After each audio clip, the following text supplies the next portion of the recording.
19ویں پارے میں حضرت سلیمان علیہ الصلاۃ والسلام کا واقعہ بڑا دلچسپ بھی ہے، بہت اہم بھی ہے، وہ رہ گیا تھا تو وہ پہلے مکمل کر لیتے ہیں، پھر ہم آگے چلیں گے۔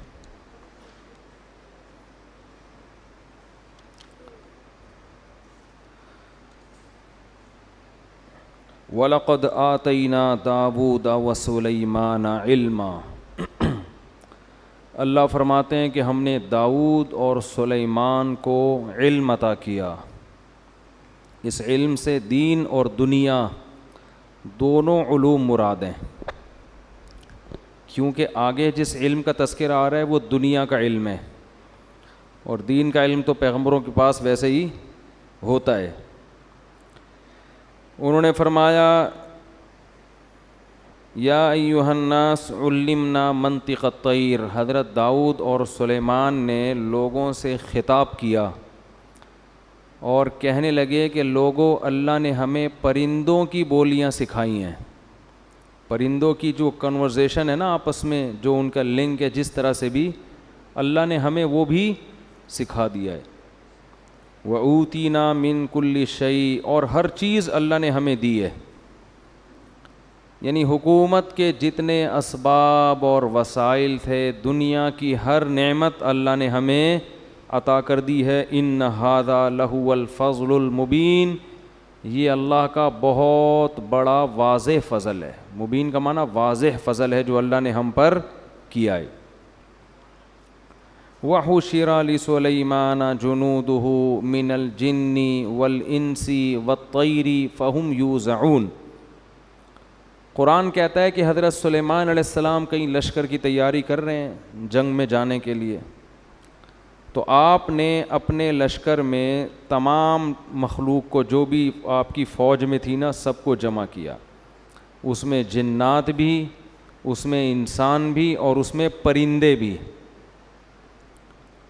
حتیٰ اذا اتوا علی واد النمل، چیونٹیوں کی ایک وادی تھی، اس کے قریب سے جب یہ لشکر گزرنے لگا، قالت نملۃ یا ایھا النمل ادخلوا مساکنکم، ایک چیونٹی نے اناؤنسمنٹ کی، پوری چیونٹیوں کے لشکر سے خطاب کیا اور کہا اے چیونٹیوں، اپنے بل میں داخل ہو جاؤ، لا یحطمنکم سلیمان وجنودہ وہم لا یشعرون، ایسا نہ ہو کہ سلیمان اور اس کا لشکر تمہیں رونتا ہوا چلا جائے اور ان کو پتہ بھی نہ چلے۔ سمجھ میں آ رہی ہے بات؟ فَتَبَسَّمَ ضَاحِكًا مِّن قَوْلِهَا، اللہ فرماتے ہیں حضرت سلیمان اس چیونٹی کی بات سن کر کھل کھلا کے ہنس پڑے۔ وقال، اور کہنے لگے، ربی اوزعنی ان اشکر نعمتک التی انعمت علی، اے اللہ تو نے جو مجھ پر نعمت کی ہے، مجھے اس نعمت کے شکر کی توفیق عطا فرما دے۔ کتنا بڑا احسان کیا کہ چیونٹیوں کی آپس کی اناؤنسمنٹ اور ان کے لیڈر کا جو قوم سے خطاب ہے، وہ خطاب بھی میں سن بھی رہا ہوں اور سمجھ بھی رہا ہوں، تو مجھے اس نعمت پہ شکر کی توفیق عطا فرما دے۔ جو نعمت تو نے مجھ پہ کی ہے، وعلی والدیہ، اور میرے والدین پر جو نعمت کی، میرے والدین کون ہیں؟ داؤد علیہ السلام اور ان کی جو بھی زوجہ ہوں گی، ان دونوں پر بھی تو نے نعمت کی ہے، اس کا بھی شکر کی توفیق دے۔ وَأَنْ أَعْمَلَ صَالِحًا تَرْضَاهُ، اور اے اللہ مجھے توفیق دے کہ میں ایسا اچھا عمل کروں جس سے تو خوش ہو جائے۔ کیا خاندانی دعا ہے یا نہیں ہے؟ وَأَدْخِلْنِي بِرَحْمَتِكَ فِي عِبَادِكَ الصَّالِحِينَ، اور مجھے اپنی رحمت سے اپنے نیک بندوں میں شامل کر لے۔ یہ چھوٹا سا واقعہ ہے مگر اس میں بڑے اسباق ہیں۔ ایک تو ہمیں ایک سائنسی حقیقت پتہ چلتی ہے کہ بہت سے جانوروں کے آپس میں مواصلاتی رابطے ہوتے ہیں۔ اب یہ جو پرندوں کی بولی ہے یا چیونٹیوں کی بات ہے، یہ ضروری نہیں کہ وہ انگلش میں یا عربی میں یا اردو میں تقریر کر رہی ہوں، ہو سکتا ہے وہ بغیر آواز کے کوئی بات کر رہی ہوں، کوئی سگنل، کوئی میسج دے رہی ہوں۔ آپ آج بھی دیکھیں پرندے اڑتے ہیں، ایسے لائن بنا کے، قطار بنا کے چلتے ہیں اور ان کا آپس میں رابطہ ہوتا ہے۔ امریکہ میں ایک جنگل ہے جہاں سے تتلیاں ہزاروں کلومیٹر ہجرت کر کے دور جاتی ہیں. وہ حیران ہوتے ہیں کہ یہ اتنے کلومیٹر دور موسم کی تبدیلی میں وہاں، پھر وہاں سے پوری فوج یہاں آتی ہے، ان کا آپس میں رابطہ ہوتا ہے. بلکہ اب تو یہاں تک دریافت ہو گیا ہے کہ بعض جانور سمندر کے ایک کنارے پہ انڈے دے کے دوسرے کنارے پہ پہنچتے ہیں. ان جانوروں کا ان انڈوں سے جب بچے نکلتے ہیں نا، ان سے ان کا رابطہ ہوتا ہے. ہمارے ایک رشتہ دار وہ اس میں ہیں مرچنٹ نیوی میں، تو انہوں نے کہا کہ ایک دفعہ ہمارے جہاز پہ کچھ سائنسدان آئے. وہ سائنسدانوں نے سمندر کے کچھ جانور تھے جن کے اوپر کوئی آلات نصب کیے. پوچھا گیا بھائی یہ کیا کر رہے ہو؟ انہوں نے کہا کہ ہم اس پہ حیران ہیں کہ یہ جو سمندری مخلوق ہے یہ سمندر کے ایک کنارے پہ انڈے دیتے ہیں، لیکن ان انڈوں اور ان سے جب بچے نکلتے ہیں تو ان کی ماؤں کا ان سے رابطہ رہتا ہے. تو یہ کون سی ریز ہیں جو ان کی کھوپڑی سے نکل کے ان کی کھوپڑی میں ٹرانسفر ہو رہی ہیں، یہ کیسے پہنچتے ہیں؟ اس کی سیٹنگ ہو رہی ہے، اس کو ٹریس کرنے کی کوشش کر رہے ہیں. اتنا عجیب اللہ کا نظام ہے. یہ ایسے ہی تھوڑی کائنات خود بخود وجود میں آ گئی اور ایسے ہی اتفاق سے بس ڈارون پھینک کے چلا گیا اور ہماری یونیورسٹی میں اس کو کیچ کر کے لوگ اس پھینکے ہوئے مال کو پڑھ بھی رہے ہیں اور اس فضول ترین لٹریچر کو پڑھا بھی رہے ہیں اور دہریے ہو رہے ہیں. سمجھتے نہیں ہو بات؟ اب موبائل کے ذریعے ہمارے رابطے ہوتے ہیں. لوگ یہ کہتے ہیں سائنسدانوں کی ایجاد ہے سیل فون، کہ آپ کی بات کو یہاں سے وہاں تک پہنچا دیا. سائنس کسی چیز کی موجد نہیں ہوتی، یاد رکھو. سائنس کسی چیز کو ایجاد نہیں کرتی، پہلے سے موجود چیزوں پر مطلع ہو جاتی ہے. یہ بہت خاندانی اور ٹیکنیکل پوائنٹ کی بات ہے، اس کو سمجھنے کے لیے کھوپڑی کا بیدار ہونا ضروری ہے. بہت ٹیکنیکل بات ہے. یہ سائنس کی جتنی ایجادات ہیں نا، یہ حقیقت میں اللہ کی قدرت کی دلیل ہیں. سائنسدانوں نے کچھ بھی نہیں بنایا، پتہ چلا ہے. اس کی مثال ایسے ہے، گولڈ کتنا چمکدار ہوتا ہے نا، کیا خیال ہے؟ گولڈ کو گولڈ کہتے ہی اس لیے ہیں. اولڈ کو پتہ نہیں کیوں گولڈ کہتے ہیں، میری سمجھ میں آج تک آیا نہیں ہے. حالانکہ وہ تو چمکدار کہتے ہیں نا، اولڈ از گولڈ، لیکن اولڈ تو عجیب صحیح ہوتا ہے. ٹھیک ہے نا؟ تو خیر کچھ محاورے چل پڑے ہیں، کچھ چیزیں اولڈ اچھی ہوتی ہیں. خیر اب آپ سونار کے پاس گئے، آپ نے کسی کے ہاتھ میں سونا دیکھا، کوئی لاکٹ دیکھا، کوئی زیور دیکھا. کہاں سے لیا؟ جی مجھے فلاں سونار نے دیا ہے. اس سونار کے پاس پہنچے، تو نے کہاں سے لیا؟ وہ کہے گا فلاں جگہ. ہوتے ہوتے ہوتے اس آخری شخص کے پاس پہنچ گئے جس نے وہ سونا کان سے نکالا تھا. پہلا وہ شخص ہوگا نا جو مزدور جس نے سونا کان سے نکالا ہے. آپ کہو کہ یار، پہلے تو آپ متاثر ہوئے، آپ نے کہا یار یہ سونار کا کمال ہے کہ ایسی خوبصورت چیز مارکیٹ میں لے کر آیا جس میں نہ زنگ لگتا ہے، نہ وہ پانی سے خراب ہو رہی ہے، نہ ہوا سے. سونے کا یہی خاصیت ہے نا. آپ نے کہا یہ اس کا کمال ہے یار. آپ نے کیا کیا؟ آپ نے کہا یار جس نے یہ گولڈ، میری گھر والی کے ہاتھ میں سونے کے کنگن ہے نا، آپ کی فرض کرو، آپ نے کہا کہ یار یہ بڑے اچھے لگ رہے ہیں. تو آپ نے کہا بیگم یہ جس نے بھی یہ گولڈ دیا ہے نا یا بنایا ہے، میں اس کو نوبل انعام دلوانا چاہتا ہوں. اس نے کہا بھائی مجھے کیا پتہ، میں نے تو سونار کی دکان سے لیا. آپ پہنچ گئے سونار کے پاس، سلوٹ کیا آپ نے، یار تمہاری عظمت کو سلام، کیا چمکدار چیز. وہ کہے گا بھائی میں نے تو صرف اس کو کیا کیا ہے، ایک خاص شکل میں ڈھالا ہے، میں نے تو خود کہیں اور سے لیا ہے. آپ کہو گے پھر تم نے جس سے لیا اس کو سلوٹ ہے یار. آپ وہاں پہنچ گئے بھائی، وہ کہے گا بھائی ہم نے تو خود ہول سیل کی مارکیٹ سے اٹھایا ہے، ہم تو سیل پرچیز کرتے ہیں، باقی ہمیں کیا پتہ.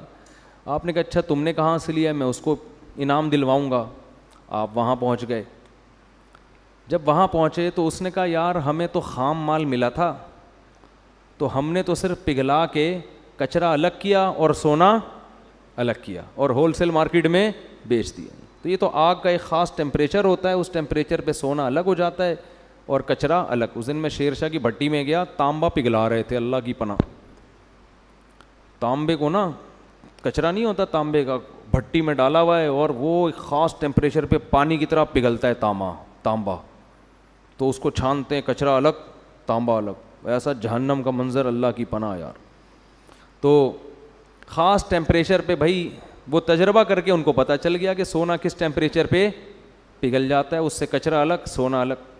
تو ہم نے تو یہ کام کیا ہے, اس پہ تھوڑا سا شکریہ بنے گا ان کا کہ یار کمال ہے آپ کا, ایک خاص ٹیمپریچر پہ محنت کرتے ہیں آپ اور سونے کو پگھلا کے, لیکن یہ کریڈٹ آپ کو نہیں جاتا. تو آپ نے کہاں سے لیا ہے؟ سونا بنانے کا کریڈٹ آپ کو نہیں جاتا, آپ نے کہاں سے لیا؟ تو وہ کہے گا بھائی میں نے تو فلاں ساؤتھ افریقہ میں کھدائی ہو رہی ہے, وہاں سے ان سے ہمارا ٹھیکہ چل رہا ہے, ہم وہاں سے کچرا اٹھاتے ہیں. آپ نے کہا یار اس کا مطلب جو وہاں کھدائی کرنے والا ٹھیکیدار ہے نا, یہ پھر اس کا کمال ہے, اس کو انعام ملنا چاہیے, ایسی خوبصورت چیز مارکیٹ میں لا رہا ہے. آپ وہاں پہنچے, وہ کہے گا بھائی یہ تو میرا کمال نہیں ہے, مجھے تو یہ سائنسدانوں نے بتا دیا کہ ادھر پڑا ہوا ہے کچھ مشینیں آلات کے ذریعے, تو نکالنے والے کون ہیں؟ یہ مزدور ہیں.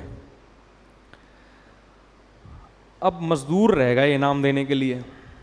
آپ مزدوروں کے پاس گئے, انہوں نے کہا بھائی ہمیں کیا پتہ, ہمیں تو یہاں کچھ چمک والی چیزیں نظر آئی تھی, ہم نے کھدائی کی, ہمیں سائنسدانوں نے بتایا, جو زمین کے ماہرین ہوتے ہیں, ہم نے نکال کے کچرا مارکیٹ میں پھینکتے رہتے ہیں, صفائی آگے ہوتی رہتی.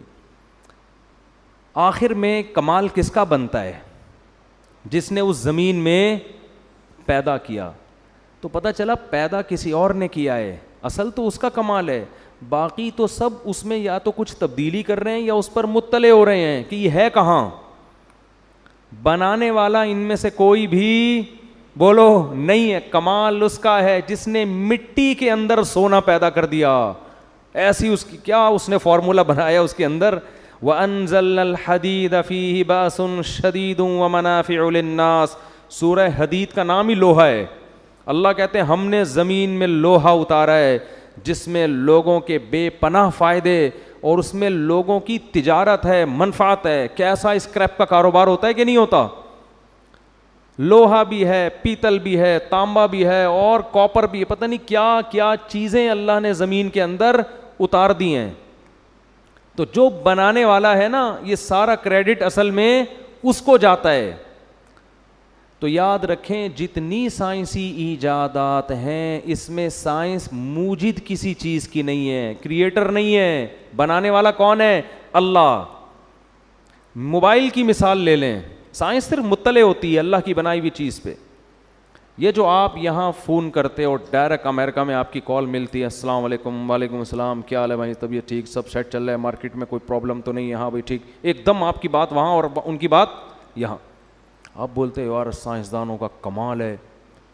یہ کمال سے مجھے ایک لطیفہ ضرور یاد آتا ہے سائنس کے کمال سے. ایک آدمی ملتان جا رہا تھا ٹرین میں نا, ٹرین اوپر برتھ میں سو رہا تھا, وہ دیہاتی آدمی تھا. تو ٹرین وہاں جا کے رک گئی, وہ سوتا رہا, اس کو پتہ ہی نہیں چلا. ٹرین دھل دھلا کے واپس آ رہی ہے کراچی کی طرف. تو نیچے سیٹ پہ جو بندے بیٹھے ہوئے ہیں وہ اس کو نہیں پتا, وہ بیچارہ آنکھ ہی نہیں کھلی اس کی. اب جب ٹرین واپس آ رہی ہے تو وہ نیچے جھانک کے نیچے سیٹ والوں سے پوچھتا ہے کہاں جا رہے ہو؟ انہوں نے کہا کراچی. کہتے ہیں سائنس کی ترقی ہے, ایک ہی ٹرین ہے, اوپر والی برتھ ملتان جا رہی ہے, نیچے والی سیٹ کراچی جا رہی. سائنس کی ترقی ہے. یہ دن بھی ہمیں اپنی زندگی میں دیکھنا نصیب ہوا. ایک ہی ٹرین میں اوپر والی برتھ ملتان, نیچے والی سیٹ کراچی.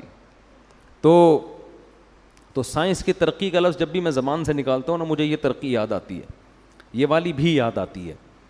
تو ہم یہ کہتے ہیں یار ہم ادھر فون ملاؤ, ٹھک ٹھک ٹھک, ایک دم ہماری بات کہاں پہنچنا شروع, امریکہ. وہ وہاں سے بات کر رہا ہے, پتہ نہیں یار یہ سائنس کی ترقی.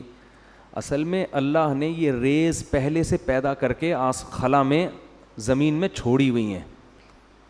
یہ ریز پہلے سے موجود ہیں. اللہ کو پتہ تھا کہ ایک وقت آبادی اتنی کثرت سے بڑھ جائے گی کہ ان میں جو کمیونیکیشن گیپ ہے وہ ختم کرنا ضروری ہوگا, اور اس ختم کرنے کے لیے زمین میں ریز چھوڑ دو. جیسے اللہ نے زمین کی رگوں میں پیٹرول چھوڑا ہے نا, سائنس نے پیٹرول ایجاد نہیں کیا, دریافت کیا ہے. تو ہماری جو گاڑیوں کے پہیے پیٹرول سے گھوم رہے ہیں، یہ اصل کمال سائنسدانوں کا نہیں ہے، اصل کمال اس خدا کا ہے جس نے زمین میں اس ایندھن کو پیدا کیا. اور یہ ایندھن پہلے دریافت نہیں ہوا تھا کیونکہ پہلے ضرورت نہیں تھی. قرآن کے الفاظ دیکھو، وَقَدَّرَ فِيهَا أَقْوَاتَهَا فِي أَرْبَعَةِ أَيَّامٍ. فرمایا جب ہم نے زمین کو بنایا اور انسان کو پیدا کرنے کا ارادہ کیا تو انسان کی پیدائش سے پہلے ہم نے زمین میں انسان کی بنیادی ضرورتوں کا اندازہ ٹھہرا لیا. ایک ایک لفظ بڑا قیمتی ہے اس آیت میں. کیا عجیب. قوت کہتے ہیں جو آپ کی زندگی کے بیسک لوازمات ہوتے ہیں، اس کو عربی میں کیا کہتے ہیں؟ بنیادی خوراک یا بنیادی لوازمات، اس کو کیا کہتے ہیں؟ قوت. اس کی جمع آتی ہے اقوات. قرآن یہ نہیں کہہ رہا کہ انسان کی بنیادی ضرورتیں ہم نے پہلے سے زمین میں پیدا کر دیں. نا نا نا نا نا. پیدا کر دی ہوتی نا تو پھر پتہ ہے کیا ہوتا؟ آدم علیہ السلام جب دنیا میں آتے تو جتنی بنیادی ضرورت کی چیزیں ساری اللہ نکال کے ان کے سامنے رکھ دیتا. یہ گیس ہے بھائی، یہ پیٹرول ہے، یہ فلانا ہے، یہ موبائل فون ہے، یہ فلاں سب چیزیں. فرمایا نہیں، قدرہ اندازہ ٹھہرایا. مینجمنٹ ہوئی ہے. تقدیر کہتے ہیں مینجمنٹ، کہ کس وقت کس چیز کی ضرورت پڑے گی اس حساب سے وہ چیزیں اس کے اندر اس نے بولو نا رکھ دیں، پیدا کر دیں. جب حضرت آدم دنیا میں آئے تو کسی چیز کی ضرورت نہیں تھی، بس کھودو، زمین میں پودا لگاؤ، کھاؤ، ٹھیک ہے نا، اور کچھ نہیں چاہیے. جب آبادی بڑھے گی، پھڈے ہوں گے، اس میں لڑائیاں ہوں گی، اللہ نے لوہے کو، انسان ترقی کرتے کرتے کہاں تک پہنچ گیا؟ لوہے تک. اس نے لوہے کے ہتھیار بنانا شروع کیے، اس نے لوہے کے برتن بنانا شروع کیے، لوہے کی پلیٹیں بنانا شروع کی، لوہے کے تیر بنانے شروع کیے. اس نے آبادی بڑھنے لگی، لوگ ہجرت کر کے دور دور علاقوں میں جانے لگے. اب ان میں آپس میں رابطہ کیسے ہو؟ تو سمندر کی کشتیاں لوگوں نے بنانا شروع کی. زمین سے لوہے کو نکال کے لوہے کے جہاز بنانا شروع کر دیے. تو یہ سب چیزیں نا وقت کے ساتھ ساتھ. پھر آبادی جب بہت بڑھنا شروع ہوئی تو 150-200 سال سے بھی شاید زیادہ ہو گئے ہیں، مالتھس نامی ایک شخص آیا، اس نے یہ نظریہ پیش کیا کہ آبادی جتنی اسپیڈ سے بڑھ رہی ہے نا، وسائل اتنی اسپیڈ سے نہیں بڑھ رہے، لہذا 100 سال کے بعد زمین میں قحط پڑے گا اور اتنی غربت ہوگی کہ لوگ ایک دوسرے کا گوشت نوچ نوچ کے کھانا شروع کر دیں گے. یہ مالتھس کی تھیوری تھی. لہذا آبادی کو کیا کرو؟ بولو روکو. مالتھس کی تھیوری کو گزرے ہوئے 150-200 سال ہو گئے. لوگوں کو جتنی اونچی سطح کا رزق آج مل رہا ہے، ماہرین معیشت کہتے ہیں تاریخ میں ایسا رزق کبھی بھی نہیں ملا. کیوں؟ مالتھس بے وقوف کو یہ نہیں پتا تھا، وہ کیلکولیٹر میں کیلکولیشن کر رہا تھا کہ ٹماٹر پیدا ہونے کی اسپیڈ یہ ہے اور بچے پیدا ہونے کی اسپیڈ اس سے زیادہ ہے، تو ٹماٹر کم پڑ جائیں گے، بچے زیادہ. گندم کی اسپیڈ یہ ہے، بچوں کی اسپیڈ یہ ہے، تو گندم کم ہو جائے گی، بچے زیادہ. اس کو یہ نہیں پتا تھا کمبخت کو کہ بے وقوف آدمی، بچہ پہلے پیدا ہوتا ہے ماں کی چھاتیوں میں، دودھ بعد میں ہوتا ہے، یہ کیلکولیٹر میں نہیں آتا. بہت مشکل ہے بھائی، بات سمجھ. پیدا تو ہونے دو، اللہ چیزیں پیدا کرے گا. گدے گھوڑوں کا دوڑ تھوڑی رہے گا، زراعت ڈبل ہو جائے گی اس سے، اس لیے کہ مشینیں ایجاد ہو جائیں گی. اللہ نے انسان کے لیے لوہا زمین میں اتارا ہے، جس میں قرآن کہہ رہا ہے فیہ منافع، بے شمار منفعتیں رکھ دی ہیں اس لوہے میں. اس لوہے میں ایک منفعت یہ بھی تھی کہ جس اللہ نے انسان کو لوہا نکالنا سکھایا، جس اللہ نے انسان کو لوہا پگھلانا سکھایا، وہ اللہ انسان کو کیا ٹریکٹر بنانا نہیں سکھائے گا؟ کہ بھائی وہ مالتھس تو بات کر رہا ہے بیل سے جب ہل جوتے جاتے تھے، ٹھیک ہے نا. تو مشینیں ایجاد ہوں گی، اور مشینوں کو چلانے کے لیے یہ جنگل کی لکڑیاں نہیں چلائیں گی. زمین کی رگوں میں تیل دوڑ رہا ہے، اس تیل پر انسان مطلع ہوگا. اور پھر دمام میں آپ جا کے دیکھو کیسے کنٹینر لوڈ ہو رہے ہیں پیٹرول کے، ڈیزل کے. کبھی یہ منظر اپنی آنکھوں سے جا کے دیکھو، انسانی عقل حیران ہو جاتی ہے. اتنا تیل زمین سے نکل رہا ہے کہ اسے دیکھ کے آپ کہو گے انسان نے تو زمین کا تیل نکال دیا بھائی. ٹھیک ہے نا، زمین کی واٹ لگا دی ہے. لیکن زمین کو کچھ بھی نہیں ہو رہا. زمین نے اپنا سینہ کشادہ کیا ہوا ہے، نکالو، یہ اللہ نے تمہارے لیے پیدا کیا. اتنی رزق کی فراوانی، اتنی رزق کی فراوانی کہ ایجادات کرتے کرتے انسان تھک جاتا ہے مگر وہ ایجادات ختم ہونے کا نام نہیں لے رہی. تو اس لیے مالتھس کا وہ جو تھیوری تھی نا وہ بھی اب انتہائی بوسیدہ اور ہماری یونیورسٹیوں میں کچرا جو مال بک رہا ہے نا, جس کو ہمارے پڑھے لکھے لوگ قبول کر رہے ہیں, جو قرآن و سنت کے بھی خلاف, مشاہدے کے بھی خلاف, وہ اس کچرا تھیوری کو پڑھ رہے ہیں, جس کو گورا بھی نہیں مانتا, جس کو گورا کہتا ہے یہ بکواس تھیوری تھی, اس کا نہ کوئی سر ہے نہ کوئی پیر ہے. اس پہ میں نے حوالوں کے ساتھ ایک دفعہ ایک بیان ریکارڈ کروایا تھا. گوروں کے ماہرین معیشت کے حوالے دیے تھے کہ پہلے زمانے میں جو معیشت کو مضبوط کرنے کی تھیوریز تھی نا وہ سب کی سب وہ کیلکولیشن ساری غلط ہو چکی ہیں, وہ فارمولے چینج ہو چکے ہیں. خیر, تو اللہ تعالیٰ اصل میں کیا کرتا ہے, چیزوں کو پیدا کرتا ہے, انسان صرف مطلع ہوتا ہے. تو پتہ نہیں کیا کیا اور چیزیں ایسی رہ گئی ہیں جو ابھی ہم مطلع نہیں ہوئے ان کے اوپر. تو یہ جو آپ یہاں سے وہاں بات پہنچاتے ہو یہ بھی اس آیت میں داخل ہے. قدر فیہا اقواتہا, اللہ نے زمین میں انسان کی ضرورت کی جتنے چیزیں تھیں ان کا اندازہ پہلے سے بولو لگا لیا کہ اس اندازے سے میں ایک چیزیں پیدا کروں گا, اور وہ جیسے جیسے آبادی بڑھتی چلی جائے گی لوگ اس کو حاصل کرتے. جتنی بھی آبادی بڑھ جائے دنیا میں, آبادی کی وجہ سے اگر مسائل کھڑے ہوئے نا تو یہ اللہ پہ الزام ہے کہ ایک شخص کسی کی دعوت کرتا ہے, جتنے آدمیوں کو گھر میں بلائے گا نا ان سے زیادہ کا کھانا پکواتا ہے. وہ ایسا کبھی نہیں کرتا کہ 20 افراد بلا لیے اور کھانا 15 کا پکایا. تو اللہ بھی کہہ رہے ہیں انسان کمبخت, تیرے پیدا ہونے سے پہلے میں نے زمین میں اندازے لگا لیے تھے کہ اس کو کیا کیا چاہیے ہوگا, تو وہ تیری سوچ سے زیادہ ہیں, کم نہیں ہیں. سمجھ میں آ رہی ہے تو ٹھیک ہے, نہیں تو رہنے دو, جیسے چل رہے ہو ویسے ہی. 2 بچے ہی اچھے, 2 بچے ہی اچھے. وہ ایک آدمی فیملی پلاننگ میں جاب کرتا تھا محکمہ منصوبہ بندی میں, تو اس کے 12 بچے تھے. تو کسی نے کہا خود تو دوسروں کو کہتے ہیں 2 بچے ہی اچھے, خود 12 رکھے ہوئے, کہہ رہے ہیں ان میں اچھے صرف 2 ہی ہیں, ان میں اچھے صرف 2 ہی ہیں. ٹھیک ہے, تو میں نے صحیح کہا تھا 2 بچے ہی اچھے, باقی سارے گندے. لیکن الٹے لطیفے بھی بنے ہوئے ہیں. ایک آدمی کے 24 بچے تھے, کسی نے کہا تمہیں فیملی پلاننگ والے تنگ نہیں کرتے آ کے, کہتے ہیں آئے تھے وہ اسکول سمجھ کے واپس چلے گئے. ٹھیک ہے نا. تو خیر, تو قدر فیہا اقواتہا. تو اب یہ دیکھو حضرت سلیمان علیہ السلام نے جو چیونٹی کی آواز سنی, اس سے ہمیں پتہ چلتا ہے کہ ان جانوروں میں آپس میں کیا ایک مضبوط نظام ہے. شہد کی مکھیوں میں ہے, دیمک میں ہے. دیمک جو اپنا گھر بناتی ہے نا, اس پہ باقاعدہ کتابیں لکھی گئی ہیں سائنسدانوں نے, کیا شاہکار, مل کے کام کرتے ہیں سب آپس میں, کام ڈیوائیڈ ہوتے ہیں, تو نے یہ کرنا ہے, تو نے یہ کرنا ہے. ٹیمپریچر کو مینٹین رکھنے تک کا اللہ نے علم عطا کیا ہے دیمک کو. دیمک جو بناتی ہے نا مٹی کا گھروندہ, آپ اس کو ہلکا نہ سمجھیں, اس میں ٹیمپریچر کیسے مینٹین ہوگا, وینٹیلیشن کا کیا انتظام ہوگا, ان تمام چیزوں کی کیلکولیشن کر کے دیمک گھر بناتی ہے. میں نے دیمک کی گھر پہ ایک سائنسدان کی پوری کتاب پڑھی ہے, میں پڑھ کے حیران ہو گیا کہ یار دیمک کے پاس اتنی کھوپڑی کہاں سے آ گئی. ایسا ہی نہیں, اب یہ چیونٹیوں کو دیکھو جو گھر بناتی ہیں, جو بل بنانے کے بعد جو باہر ان کا چیونٹوں کا اور چیونٹیوں کی جو بجری پڑی ہوئی ہوتی ہے, کیسی گول گول, کیسی خوبصورت انداز سے ہوتی ہے نا. ابھی کچھ دن پہلے میں نے کیا دیکھا, ایک چیل نے اٹیک کیا نا, میں جا رہا ہوں ایک دم نیچے آئی ہے, میں ڈر گیا کہ یہ تو ایئر اٹیک ہو رہا ہے, اللہ خیر کرے. کیا ہے, نیچے ایک تنکا پڑا ہوا تھا, اس کو اٹھا کے لے گئی. کیا اللہ کی قدرت کی دلیل ہے یار, جگہ جگہ سے تنکے جمع کر رہی ہے. کیوں؟ اس کے انڈے دینے کا وقت آ گیا ہے.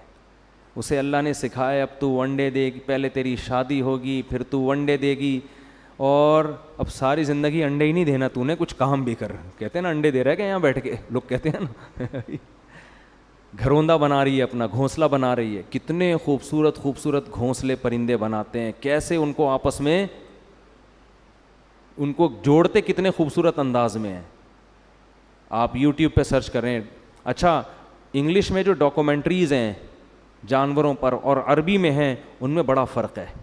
گورا جب ڈاکومنٹری بناتا ہے تو بس جانور کے بارے میں رپورٹ پیش کرتا ہے کہ دیکھو یہ کیسے بنا رہا ہے, کیا خوبصورت, اور یہ کیا نظام, اور کیسے اپنے بچوں کی حفاظت کر رہا ہے, بس اس میں اللہ کا کوئی تصور نہیں ہوتا.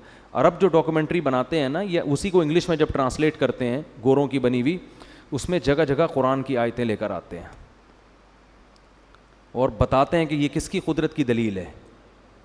تو بھائی جو بنانے, یہی تو کافر مسلم میں فرق ہے. کافر کو بنی ہوئی چیزوں سے دلچسپی ہے, بنانے والے سے کوئی سروکار نہیں ہے، اور مسلمان کو بنی ہوئی چیزوں سے اتنی دلچسپی نہیں ہے جتنی بنانے والے سے ہے۔ ذالکم اللہ ربکم خالق کل شیء، اللہ جب اپنی بنی ہوئی چیزوں کا قرآن میں تذکرہ کرتا ہے نا تو کئی جگہ قرآن میں آ کے کہتے ہیں ذالکم اللہ، یہ ہے تمہارا اللہ جو تمہارا رب ہے، یہ ہے، گویا ہاتھ سے اللہ اشارہ کر رہے ہیں یہ ہے رب۔ خالق کل شیء، جس نے ہر چیز کو بنایا۔ افمن یخلق کمن لا یخلق، بھلا جو بنانے والا ہے اس کا وہ درجہ ہو سکتا ہے جو نہیں بنانے والا ہے؟ بھائی بنی ہوئی چیزوں اور بنانے والوں کا کوئی فرق نہیں تمہاری نظر میں، ایک ہی جیسا مقام ہے۔ نہ نہ نہ، جو بنانے والا ہے وہ اصل ہے، بنی ہوئی چیزیں تو اس کی محتاج ہیں۔ تو حضرت سلیمان علیہ السلام کے اس واقعے میں بہت اسباق ہیں۔ ایک تو ہمیں یہ نالج پتہ چلی کہ جانوروں کا آپس میں ایک بہت مضبوط لنک ہوتا ہے جس میں وہ ایک دوسرے کو اطلاع بھی دے رہے ہوتے ہیں۔ دوسری بات ہمیں اس واقعے میں یہ پتہ چلی کہ چیونٹی یہ کہہ رہی ہے کہ سلیمان اور اس کا لشکر تمہیں روند ڈالے گا مگر ان کو پتہ بھی نہیں چلے گا۔ یہ جو پتہ بھی نہیں چلے گا نا، یہ بھی قرآن کے الفاظ لغو نہیں ہیں، اس میں بھی حکمت ہے۔ کیا مطلب؟ پیغمبر جان کر یہ کام بولو نہیں کر سکتے۔ اس میں جانوروں پہ بھی ظلم سے روکا گیا ہے، اور یہ احادیث سے ثابت ہے۔ نبی صلی اللہ علیہ وسلم نے فرمایا کہ پچھلی امتوں میں ایک پیغمبر تھے جن کو ایک چیونٹی نے کاٹا تو انہوں نے ساری چیونٹیاں جلا دیں، تو اللہ نے ان پر وحی کر کے تنبیہ کی کہ کاٹا ایک نے تھا، سزا آپ نے سب کو کیوں دی؟ اس سے پتہ چلتا ہے کہ بلا وجہ چیونٹی مارنا بھی جائز، بول لو نا بھائی، نہیں ہے، خام خامے۔ ہاں گھر میں چیونٹیاں تنگ کر رہی ہیں تو وہ فنائل کا پوچھا ووچھا لگا کے، وہ ایک الگ چیز ہے، وہ صفائی ستھرائی کے لیے، ایسا نہ ہو کہ ڈبے رکھ کے چیونٹیاں پالنا شروع کر دیں آپ بلا وجہ۔ یعنی وہ آپ کو گھر میں تو کیڑے مکوڑے تکلیف دیتے ہیں نا، لیکن تکلیف بھی نہیں دے رہے، خام خواہ میں جانور کو جا کے مارنا یہ اسلام میں جائز بولو نہیں ہے۔ آپ صلی اللہ علیہ وسلم نے چڑیا کو مارنے سے منع کیا ہے، اجازت دی ہے جس نے چڑیا کو ذبح کر کے کھانا ہو، شکار کے لیے، کھانے کے لیے اس سے مار رہے ہو تو ٹھیک ہے، خام خواہ میں نشانے بازی کے لیے ٹھیک نہیں ہے۔ میں تھائی لینڈ میں یا پتہ نہیں ملیشیا میں تھا، یہ سب چیزیں ہو رہی ہیں ہمارے معاشرے میں۔ وہاں میں نے ایک بندے کو مچھلی کا شکار کرتے ہوئے دیکھا، کہتے ہوئے بھی گھن آتی ہے، زندہ چھپکلی کانٹے میں لگائی ہوئی ہے، توبہ استغفر، تو چھپکلی سے ویسے ہی گھن بہت آتی ہے یار، زندہ چھپکلی، اور اس کو گھما کے پانی کے اندر ڈبوتا ہے، پھینکتا ہے، پھر وہ مچھلی آتی ہے تو کھینچتا ہے۔ میں نے کہا یار اس کو مار کے کر دو یہ کام، بول تو چھپکلیوں سے یہ کام لینا صحیح نہیں ہے، کچھ اور کر لے بھائی، تو گندا، چھپکلی کوئی ایسی چیز ہے کچھ اور لگا لے۔ کہتے نہیں یہ جب ہلتی ہے نا تو ہلتی تو ہے، آپ کے دو مچھلیاں آپ زیادہ پکڑ لو گے اس سے، لیکن تکلیف کتنی دے رہے ہو آپ جانور کو یار، اس کے پھندا اٹکا ہوا ہے، پھر پانی میں ڈبو بھی رہے ہو، سانس گھٹتا ہے، پھر باہر مرنے بھی نہیں دے رہے اس کو، کیونکہ مر گئی تو مصلحت فوت ہو جائے گی۔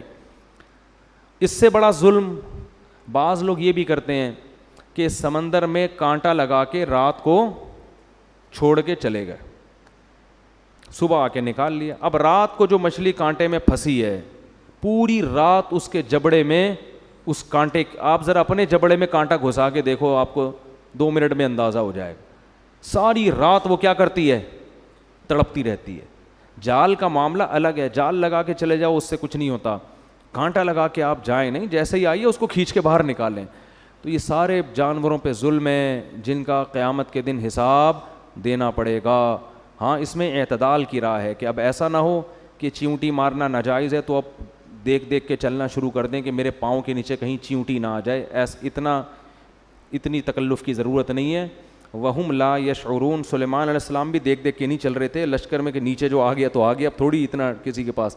تو چیونٹیوں نے اسی وجہ سے کہا کہ بھائی سلیمان اور اس کا لشکر تمہیں رونتا ہوا نکل جائے گا اور ان کو پتہ بھی نہیں چلے گا۔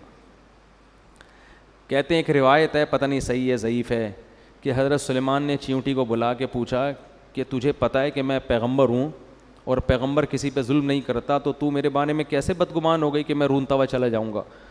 تو چیونٹی نے کہا کہ سلیمان آپ تو بڑے سمجھدار ہیں، آپ کو پتہ نہیں میں نے وہم لا یشعرون بھی کہا ہے کہ ان کو پتہ نہیں چلے گا، ٹھیک ہے نا، چیونٹی کے بارے میں کس کو پتہ چلتا ہے؟ تو خیر سلیمان علیہ السلام قرآن کہتا ہے فَتَبَسَّمَ ضَاحِكًا مِّن قَوْلِهَا, کھلکھلا کے ہنسے اس کی بات پہ. تو ہاں تو میں جلدی جلدی نقطے بیان کرتا. پہلا نقطہ ہمیں پتہ چلتا ہے کہ جانوروں کا آپس میں رابطہ ہوتا ہے, بڑا عجیب اللہ کا بنایا ہوا نظام ہے. دوسرا ہمیں یہ پتہ چلتا ہے کہ جانور پہ بھی ظلم کرنا ناجائز ہے. تبھی چیونٹی نے کہا ان کو پتہ نہیں چلے گا, یعنی وہ گویا یہ اقرار کر رہی ہے پتہ چل جائے تو سائڈ سے گزر جائیں. اور تیسرا ہمیں اس سے یہ بھی پتہ چلتا ہے کہ اللہ جب کسی کو کوئی نعمت دے تو فوراً دعا کرنی چاہیے. حضرت سلیمان علیہ السلام نے اس نعمت پہ فخر نہیں کیا بلکہ فوراً اللہ کا شکر ادا کیا. کوئی بھی نعمت ہو فوراً اللہ کی طرف منسوب, میرے اللہ کا کب. غیر مسلم یہ نہیں کرتا, مسلمان کیا کرتا ہے, اللہ کی طرف. اور چوتھا کام حضرت سلیمان نے کیا کیا کہ نعمت کے ملنے سے بگڑنے کا خطرہ زیادہ ہوتا ہے, نعمت کے چھننے پہ بگڑنے کا خطرہ زیادہ نہیں ہوتا. غموں میں اللہ یاد آتا ہے, نعمتوں میں یاد نہیں آتا. تو حضرت سلیمان اللہ سے دعا کر رہے ہیں کہ اللہ تو نے مجھے نعمتیں تو دے دی کیسی کیسی کہ چیونٹیوں کی باتیں سن رہا ہوں میں, مجھے خطرہ اس بات کا ہے کہ کہیں میں ناشکرہ نہ بن جاؤں, کہیں میں خود پسندی میں, عجب میں, تکبر میں مبتلا نہ ہو جاؤں. تو میں تجھ سے دعا مانگتا ہوں اوزعنی ان اشکر نعمتک, کہ تو مجھے توفیق دے کہ میں شکر بھی کروں اس کا. جو اللہ والے لوگ ہوتے ہیں ان کو نعمت ملنے پر اتنی خوشی نہیں ہوتی, ان کو اس بات کی خوشی زیادہ ہوتی ہے کہ اس کے شکر کی توفیق ملے. کیونکہ نعمت ملنے کے بعد اگر شکر کی توفیق نہیں مل رہی تو یہ نعمت نہیں ہے, یہ الٹا عذاب ہے اللہ کا.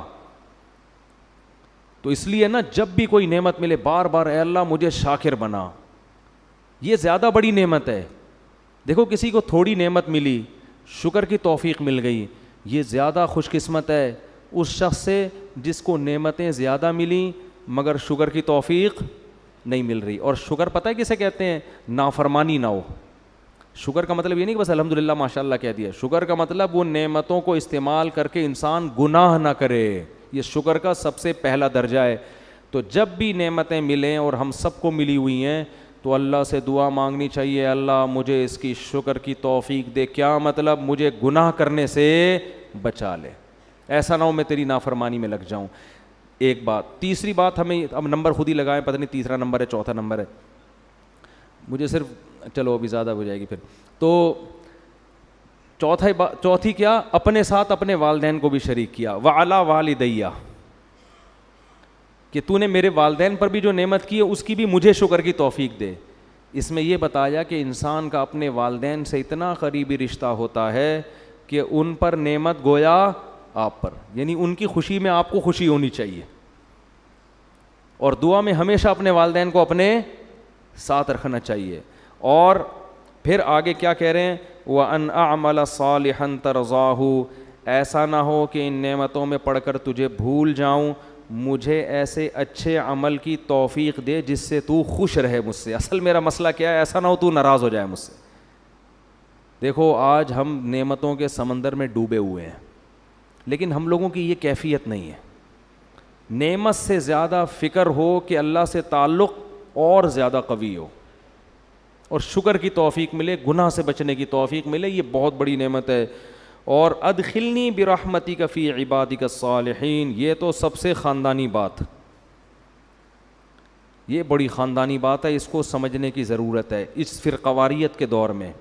اس وقت حضرت سلیمان سے افضل دنیا میں کوئی بھی نہیں تھا, حضرت سلیمان اور داؤد سے افضل. اور اتنے معجزے ان کو مل رہے ہیں اسی لیے نا کہ افضل تھے سب سے. لیکن دعا کیا کر رہے ہیں, دعا کے آخر میں کہہ رہے ہیں اے اللہ مجھے اپنے نیک بندوں میں داخل کر دے. یہ تواضع ہے کہ میری کیا حیثیت, بہت سے تیرے نیک بندے دنیا میں ہیں, مجھے بھی ان میں سے ایک ادنا فرد بنا لے. آج تھوڑی سی کوئی علم کی بات سیکھ لے, ایسا فنٹر بنتا ہے کہ اپنا چینل کھول کے ساری دنیا کو برا بھلا کہنا اور یہ امیج بنانا کہ میرے سے بڑا فنٹر دنیا میں کوئی ہے ہی نہیں ہے, میں آ گیا ہوں, اب میں لوگوں کو بتاؤں گا کہ صحیح کیا ہے غلط کیا. اس سے پہلے دنیا اندھیروں میں ڈوبی ہوئی تھی, سارے بزرگ غلط, سارے علماء غلط, سارے مفتی غلط, سارے وہ میں ہوں, میں بتاؤں گا کیا ہے. اصل تو کون ہے, یہ خود اس کی علامت ہوتی ہے کہ یہ بندہ ٹھیک نہیں ہے. جو ٹھیک ہوتا ہے نا وہ کہتا ہے کہ بھائی مجھ سے بڑے بڑے لوگ، نیک لوگ دنیا میں موجود ہیں، اے اللہ تو مجھے بھی انہی میں سے ایک فرد بنا لے. ادخلنی برحمتک، اے اللہ اپنی رحمت سے بنا. کیا مطلب؟ میرا عمل اس قابل نہیں ہے کہ میں نیک لوگوں میں شامل ہو جاؤں. عمل تو میرا ایسا ہے کہ مجھے الگ سے سزا ملے. جیسے امام ابو حنیفہ نے سورہ یاسین کی ایک آیت میں پوری رات گزار دی.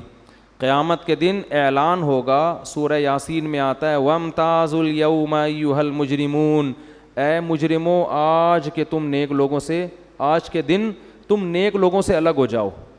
تو امام حنیفہ رحمہ اللہ پوری رات ہی آیت پڑھ کے روتے رہے کہ پتہ نہیں اس وقت میرا حال کیا ہوگا جب اللہ اعلان کرے گا نا کہ اے مجرموں، دنیا میں تو سب ایک ساتھ رہتے ہیں نا، نیک برے سب ایک ہی دسترخوان پہ بیٹھے ہوتے ہیں، دفتروں میں سب ایک ساتھ جاب کر رہے ہیں، ہر جگہ ایک ساتھ، گھر میں ایک بیٹا نیک ہے ایک برا ہے. لیکن قیامت کے دن اعلان ہوگا کہ اے مجرموں آج تم نیک لوگوں سے الگ ہو جاؤ، نیک لوگوں کے ساتھ تمہیں نہیں ٹھکانہ ملے گا آج. تو وہ روتے رہ کہ اس دن یہ پتہ نہیں ہمارا شمار ہوگا کس میں. تو نیک تھے نا، ان کو فکر تھی.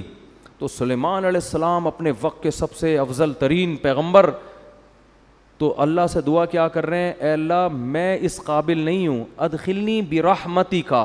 یہ نہیں کہہ رہے اے اللہ میری عبادت کو دیکھتے ہوئے ہونا یہ چاہیے کہ مجھے جو ہے وہ میں ہوں تو ویسے سب سے اچھا ہی.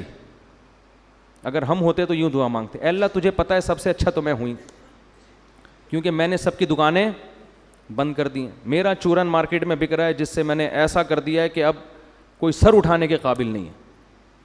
اور وہ بزرگ کی کتاب میں نے فلاں کیڑا نکالا، اس بزرگ کی کتاب میں فلاں کیڑا نکالا، اس بزرگ کی کتاب میں فلاں کیڑا نکال کے میں نے پوری کیڑوں کی ایک بوری جمع کر کے رکھی ہوئی ہے جس پہ کوئی اسپرے کرنے والا نہیں ہے. اتنے کیڑے میں نے، جو ایسا کر رہا ہوتا ہے نا اس کو خود کیڑوں کے علاج کی ضرورت ہوتی ہے. تو میں نے یہ کر دیا، میں نے یہ کر دیا، اب میں ہوں تو اللہ وہ تو سب کو، میرے سبسکرائبر دیکھ کے تجھے اندازہ ہو جانا چاہیے کہ میں سب سے افضل ہوں اس کائنات میں، ٹھیک ہے نا.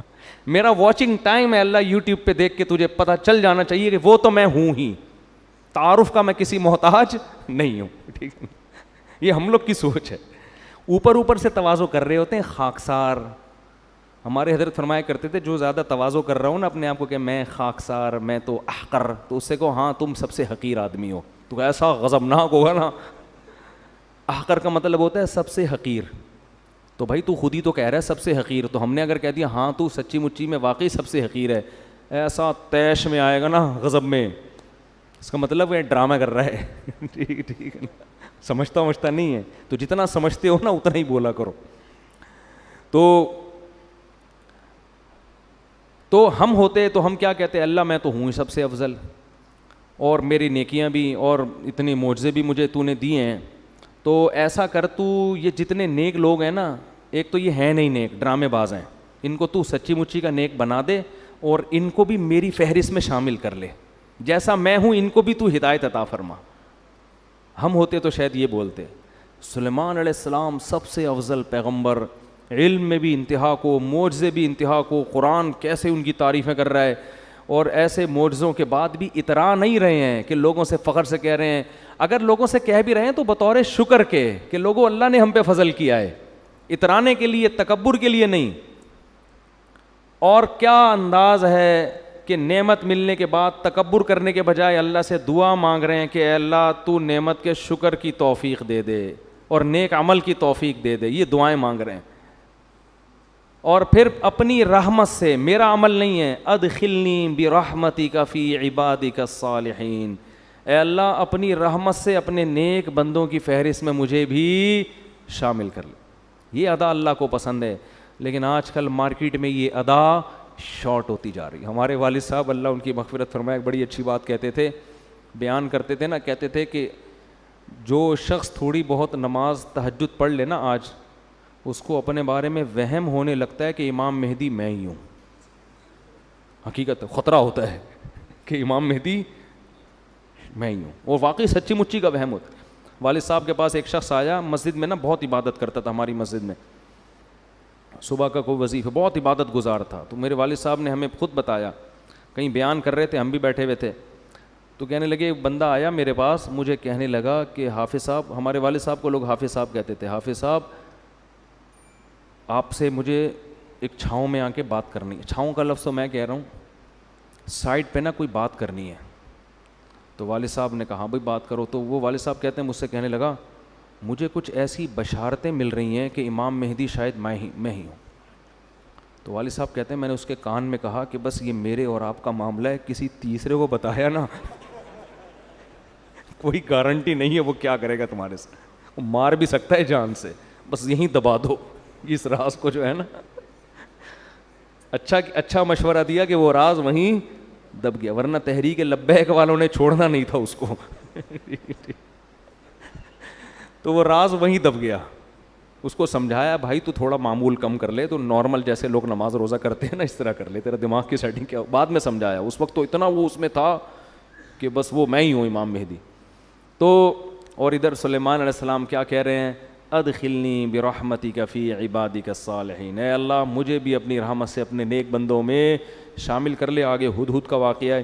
ہدہد مارکیٹ سے شارٹ تھا, بس 2 منٹ لوں گا اس پہ. سارے پرندے جمع ہو گئے لیکن دیکھا کہ ہدہد مارکیٹ سے شارٹ.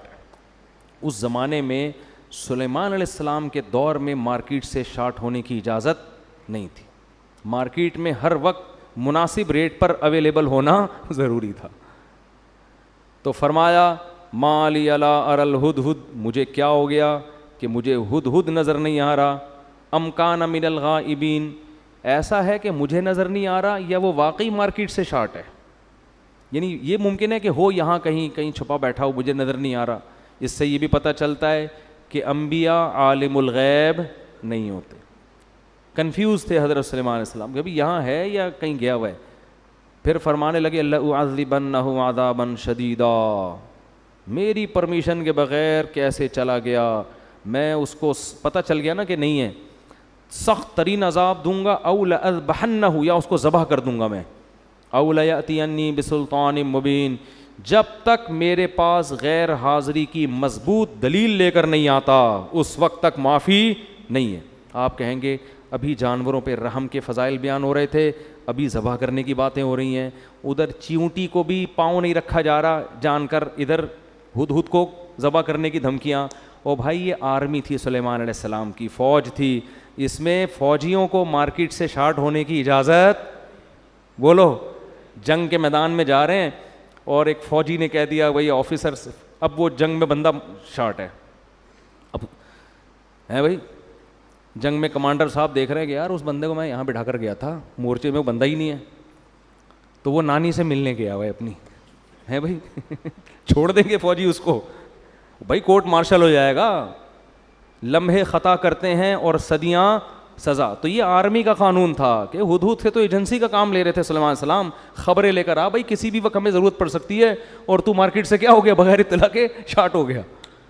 تو اس لیے وہاں یہی سوٹیبل ہے, سخت سزا دوں گا یا کاٹ. اگر کچھ بھی عذر نہیں ہے, نانی سے ملنے گیا ہوا ہے, پھپھو سے ملاقات کے لیے گیا ہوا ہے ہدہد, تو پھر کیا ہوگا, پھر تو ذبح, تاکہ دوسرے ہدہد کو آئندہ کے لیے عبرت ہو کہ سلیمان کی فوج سے شارٹ ہونے کی اجازت نہیں ہے. ایسے تھوڑی جہاد ہوتا ہے, تو فوج کا تو لا بالکل ایک الگ ہوتا ہے. تو ہدہد مارکیٹ میں آ گیا نا. فمکث غیر بعید, ابھی حضرت سلیمان یہ باتیں کر ہی رہے تھے, بھی بندہ کہاں ہے. تو قرآن کہتے ہیں فقال, ایک دم ہدہد آیا, احطت بما لم تحط به, اے سلیمان ایسی رپورٹ لے کر آیا ہوں. مزہ اس کے تو الفاظ یہ نہیں تھے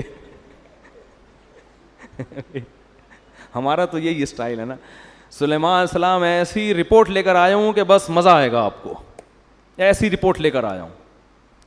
وہ رپورٹ کیا ہے؟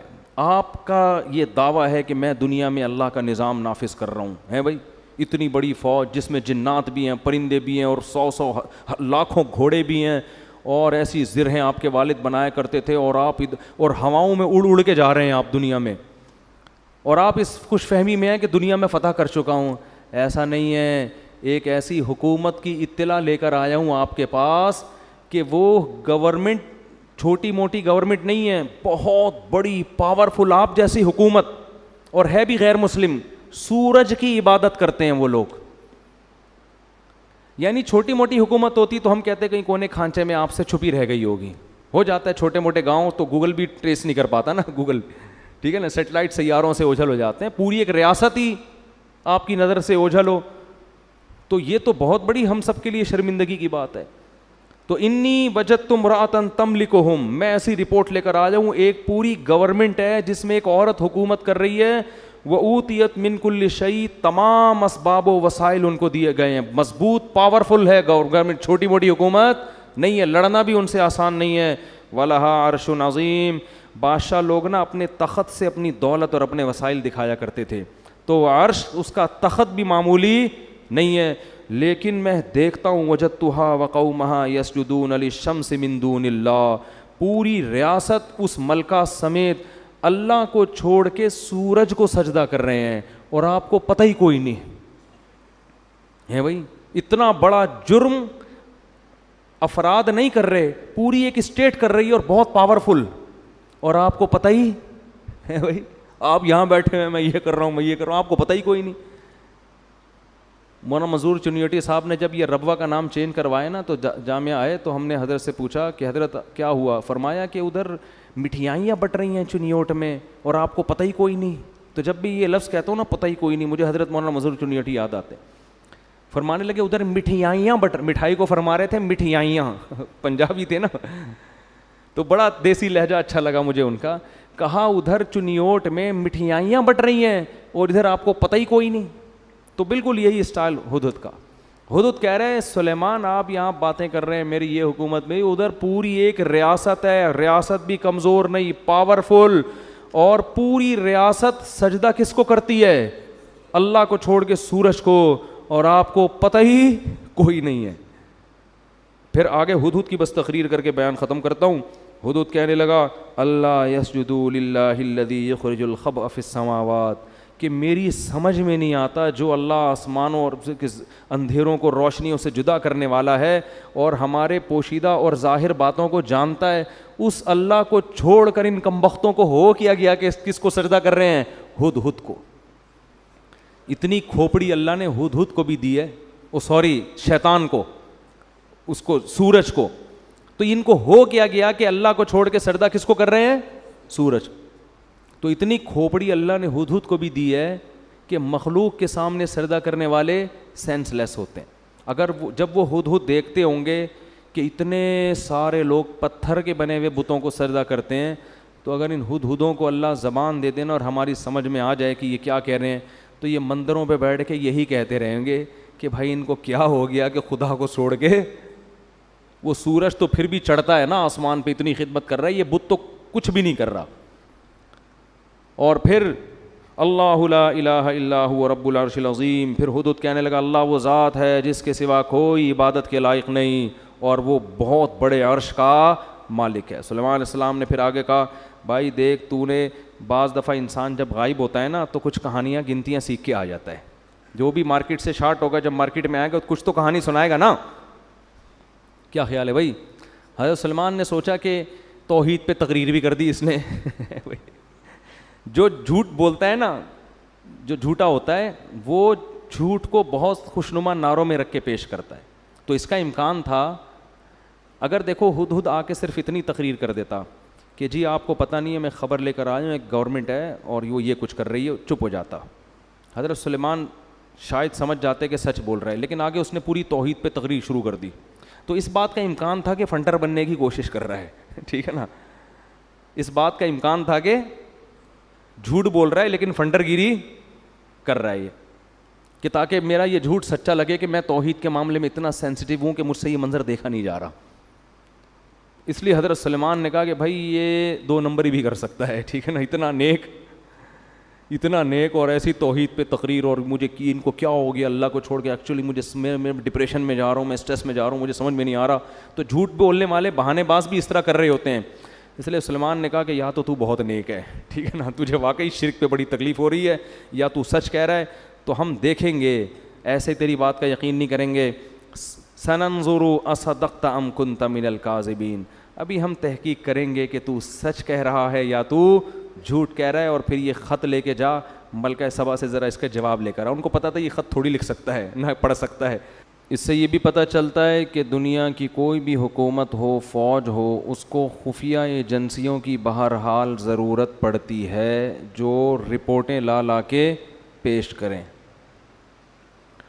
تو سلیمان علیہ الصلاۃ والسلام نے ہدہد کو کہا کہ تو غیر حاضر تھا، جب تک غیر حاضری کی مضبوط دلیل پیش نہیں کرے گا اس وقت تک تیرا عذر قبول نہیں ہو. اور اس کو پرچہ پکڑا دیا کہ ملکہ سبا جس کے بارے میں تیرا یہ دعویٰ ہے کہ اس کی ایک بہت بڑی حکومت ہے اور بہت شاندار جاندار حکومت، اور وہ اللہ کو چھوڑ کر سورج کو سجدہ کرتے ہیں، تو میرا یہ خط ہے، یہ ملکہ سبا کو لے جا کے پکڑا دے اور دیکھتے ہیں وہاں سے جواب کیا آتا ہے. اسی سے اندازہ ہو جائے گا کہ یہ واقعی سچ کہہ رہا ہے یا جھوٹ. ہدہد نے لے جا کے وہ ملکہ سبا کو پکڑا دیا. پہلے زمانے میں پرندوں کے ذریعے خط و کتابت ہوتی تھی، اس کے لیے پرندے استعمال ہوتے تھے. پرندوں کو سدھایا جا سکتا ہے، بعض پرندوں کو، ہر ایک پرندے کو نہیں. اچھا یہ جو ہدہد جس کو آج ہم ہدہد کہتے ہیں، یہ وہ والا ہدہد نہیں ہے، کچھ نام چینج ہو گئے ہیں. تو حضرت سلیمان علیہ السلام نے خط لکھا، انہو من سلیمان، پہلے نام لکھا، یہ کس کی طرف سے ہے؟ سلیمان کی طرف سے. وَإِنَّهُ بِسْمِ اللَّهِ الرَّحْمَنِ الرَّحِيمِ، اور اس کا مضمون یہ ہے اللہ کے نام سے شروع کرتا ہوں جو بڑا مہربان اور نہایت رحم کرنے والا ہے. بڑی جان ہے اس کلمے میں. آج لوگ تحریر سے پہلے بسم اللہ نہیں لکھتے، یا تو 786 لکھ دیتے ہیں یا لکھتے ہی نہیں کہ کہیں پیپر گر گیا تو بے ادبی نہ ہو جائے. یہ وہمی ہونے کی علامت ہوتی ہے. اتنا زیادہ ادب تمیز کہ آپ کوئی کام ہی چھوڑ دیں، پھر تو کہیں بھی نہیں لکھنا چاہیے، پھر تو قرآن میں بھی نہیں لکھنا چاہیے. کئی بعض دفعہ قرآن انسان کے ہاتھ سے غلطی سے گر جاتا ہے، اللہ تعالیٰ حفاظت میں رکھے. تو اتنا زیادہ نہیں مسلط کرنا چاہیے اپنے آپ کو، اپنے اوپر ان چیزوں کو. ادب ایک حد تک ہو تو ٹھیک ہے، اس سے آگے بڑھے گا تو ٹینشن کے علاوہ کچھ بھی حاصل نہیں ہوگا. آج کسی نے بتایا کہ میں واش روم میں جب پیشاب کر کے فارغ ہوتا ہوں کمبورڈ میں تو چھینٹیں پڑتی ہیں، تو اس میں پوری ڈیٹیل پیش کی تھی. پانی زیادہ ہو تو پیشاب کی مقدار کم ہو تو پھر چھینٹوں کا کیا حکم ہے، پانی کم ہو پیشاب زیادہ ہو پھر چھینٹوں کا کیا حکم ہے، چھینٹوں کی تعداد اتنی ہو تو کیا ہے، پوری رپورٹیں. میں نے بولا بھائی تو استنجا کر کے پتلی گلی سے نکل جایا کر، تھوڑا احتیاط کرو کہ چھینٹیں نہ پڑیں، باقی اتنا رپورٹ پیش کرنے کی ضرورت نہیں ہے. پتلی گلیاں کیوں بنائی جاتی ہیں بھائی؟ اس لیے تو بنائی جاتی ہیں، اگلے نے بھی انتظار کر رہا ہے، وہ باہر کھڑا ہوا، اس کی چھینٹوں کا، اس کا تو سب کچھ حساب کتاب جو ہے نا وہ اس کی پینٹ میں ہو جائے گا تمہاری چھینٹوں کے چکر میں. تو مسلط کر لیتے ہیں اپنے اوپر. تو بعض لوگ ادب تمیز کو مسلط کر لیتے ہیں بہت زیادہ. اب دیکھو اگلی صف میں لوگ قرآن پڑھتے ہیں، مسجد میں پچھلی صف میں قرآن ہی نہیں پڑھتے بیٹھ کے، اس لیے کہ وہ کہتے ہیں اگلے والے کی پیٹھ ہو رہی ہے. کچھ نہیں ہوتا بھائی، اگر ہو رہی ہے تو اب یہ تھوڑی کہ وضو خانے تک کوئی قرآن ہی نہیں پڑھ سکتا بیٹھ کے. تو یہ تو مجبوری ہے، جب صفوں میں بیٹھیں گے تو پشت سے بچنا ممکن نہیں ہے، تو کوئی مسئلہ نہیں ہے. اگلی صف میں بھی لوگ قرآن لے کے بیٹھ جائیں، پچھلی صف میں بھی بیٹھ جائیں لوگ لے کے، اس بہانے تلاوت تو کریں گے نا. ہاں جان جان کر بے ادبی کرنا یا وہ طریقہ اختیار کرنا جس میں واضح توہین ہو، یہ جائز نہیں ہے. تو ہمارے ہاں عربوں میں ایسا ہوتا ہے کہ پچھلی صفوں میں بھی لوگ قرآن پڑھتے ہیں، ادھر انڈیا پاکستان میں ہوتا ہی نہیں ہے، قرآن کی تلاوت ہی نہیں ہوتی مسجدوں میں اس چکر میں. اچھا تو حضرت سلیمان علیہ السلام نے خط لکھا، بسم اللہ الرحمن الرحیم، اللہ کے نام سے جو بڑا مہربان اور نہایت رحم کر. کیا جان پیدا ہو جاتی ہے اس سے آپ کی تحریر میں. اور آگے مضمون دیکھو، اللہ تعالو علیہ. بات یہ ہے سرکشی مت کرو، وَأَتُونِي مسلمین، فرما بردار بن کے چلی آؤ، بس دیٹس آل. آگے اپنے سائن یا اسٹیمپ جو بھی ہوگی. اتنی سی بات ٹھیک ہے نا. میں نے اس دن بیان کیا تھا نا کہ زیادہ بولنا کس کی علامت ہے؟ فالٹ کی. تو سلیمان علیہ السلام نے ٹو دا پوائنٹ بات کی ہے. اب سوال پیدا ہوتا ہے بھائی یہ کیا دھمکی ہو گئی یار، بیٹھے بیٹھے کسی کو بھی دھمکی لگا دو. ان کی پوری گورنمنٹ ہے، پوری ریاست ہے، پورا ایک کنٹری چلا رہے ہیں، اور آپ ان سے کہہ رہے ہو کہ انسان کے بچے بن کے چلے آؤ، چھوڑ دو گورنمنٹ، اپنی حکومت چھوڑ دو. اصل میں سلیمان علیہ السلام نے بسم اللہ الرحمن الرحیم کے لفظ میں میسج دے دیا تھا کہ زمین پہ حکومت کا جو اصل حق ہے وہ اللہ کو ہے، اور نظام کس کا چلے گا؟ اللہ کا. اس کے علاوہ کسی کو زمین پر حکومت کا حق حاصل نہیں ہے. ہاں طاقت کے بلبوتے پر کوئی غلبہ حاصل کر لے تو سامنے والے میں اگر طاقت نہیں ہے تو صبر کرے، لیکن سلیمان علیہ السلام میں پاور تھی تو ان کے ہاں سے طاقت کے زور سے اسلام پھیلائے. تو کفر کس زور سے پھیلائے؟ کیا وہ جلیبیاں کھلا کے پھیلائے، لڈو کھلا کے پھیلائے؟ دنیا میں جتنی حکومتیں بنی ہیں طاقت کے زور سے ہی بنی ہیں. ہندوستان میں مہاراجے آئے، انہوں نے لڑ کے علاقوں پہ قبضے کیے. امریکہ دریافت ہوا تو لڑائیاں ہوئی ہیں، کالوں کو مارا ہے. آسٹریلیا میں تو کالوں کو، لاکھوں کالوں کو ایسے مارا ہے بندوقوں سے جیسے ہم ہرن کا شکار کرتے ہیں، اس طرح سے مارا ہے. دنیا میں کہیں بھی کوئی گورنمنٹ پاور کے بغیر نہیں بنی ہے. اس کے بعد پھر وہ جمہوری نظام آیا گورنمنٹ بننے کے بعد کہ اب ملک کے حاکم کی سلیکشن کیسے ہوگی. تو اسلام نے کیا حکم دیا؟ اور اسلام تو طاقت کے زور سے پھیلا ہی نہیں ہے. ایک شخص آپ دنیا میں ایسا نہیں دکھا سکتے جس کو تلوار رکھ کے مسلمان کیا گیا ہو. ایک شخص نہیں دکھا سکتے آپ ایسا. تو سلیمان علیہ السلام نے کے پاس چونکہ پاور تھی نا، جب آپ کے پاس پاور ہوتی ہے تو آپ زیادہ لمبی چوڑی باتیں نہیں کرتے. طاقت جب ہوتی ہے نا، دیکھو ایک باڈی بلڈر نے اپنا واقعہ سنا ہے، بہت ڈولے شولے بنے ہوئے بڑے لمبے چوڑے. تو ان کا کسی سے پھڈا ہو گیا نا، جس سے پھڈا ہوا اس نے اس باڈی بلڈر کو دیکھا نہیں تھا، بس ویسے ہی لڑنے چلا گیا گھر. ابے تو نے میرے بھائی کو چھیڑا، ابے تیری ایسی کی تیسی. جا کے دروازہ نوک کیا. اب یہ بلڈر مجھے خود اپنا واقعہ سنا رہا ہے. بلڈر کا دروازہ نوک کیا اس نے، تھا باریک سا دبلا پتلا جو نوک کرنے والا ہے. تو بلڈر جب کہتا ہے، مجھے کہتا ہے جب میں گھر سے باہر نکلا نا تو مجھے دیکھ کے نا وہ ایسے غصے میں غضبناک آگ بگولا ہو رہا ہے. مجھے ڈر یہ لگ رہا تھا کہ جتنا اس کو غصہ آ رہا ہے اس کی صحت اتنا غصہ افورڈ نہیں کر سکتی. یہ تو میرے الفاظ ہیں، یہ انہوں نے تو کچھ اور کہا تھا.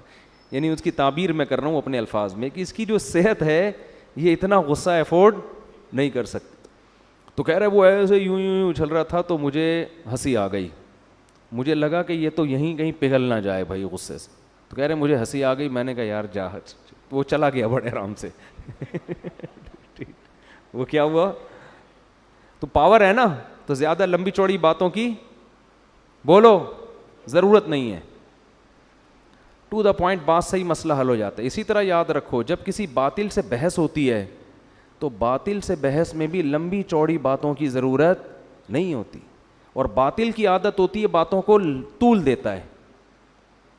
میری کچھ دن پہلے بحث ہوئی تھی نا تقلید کے موضوع پر.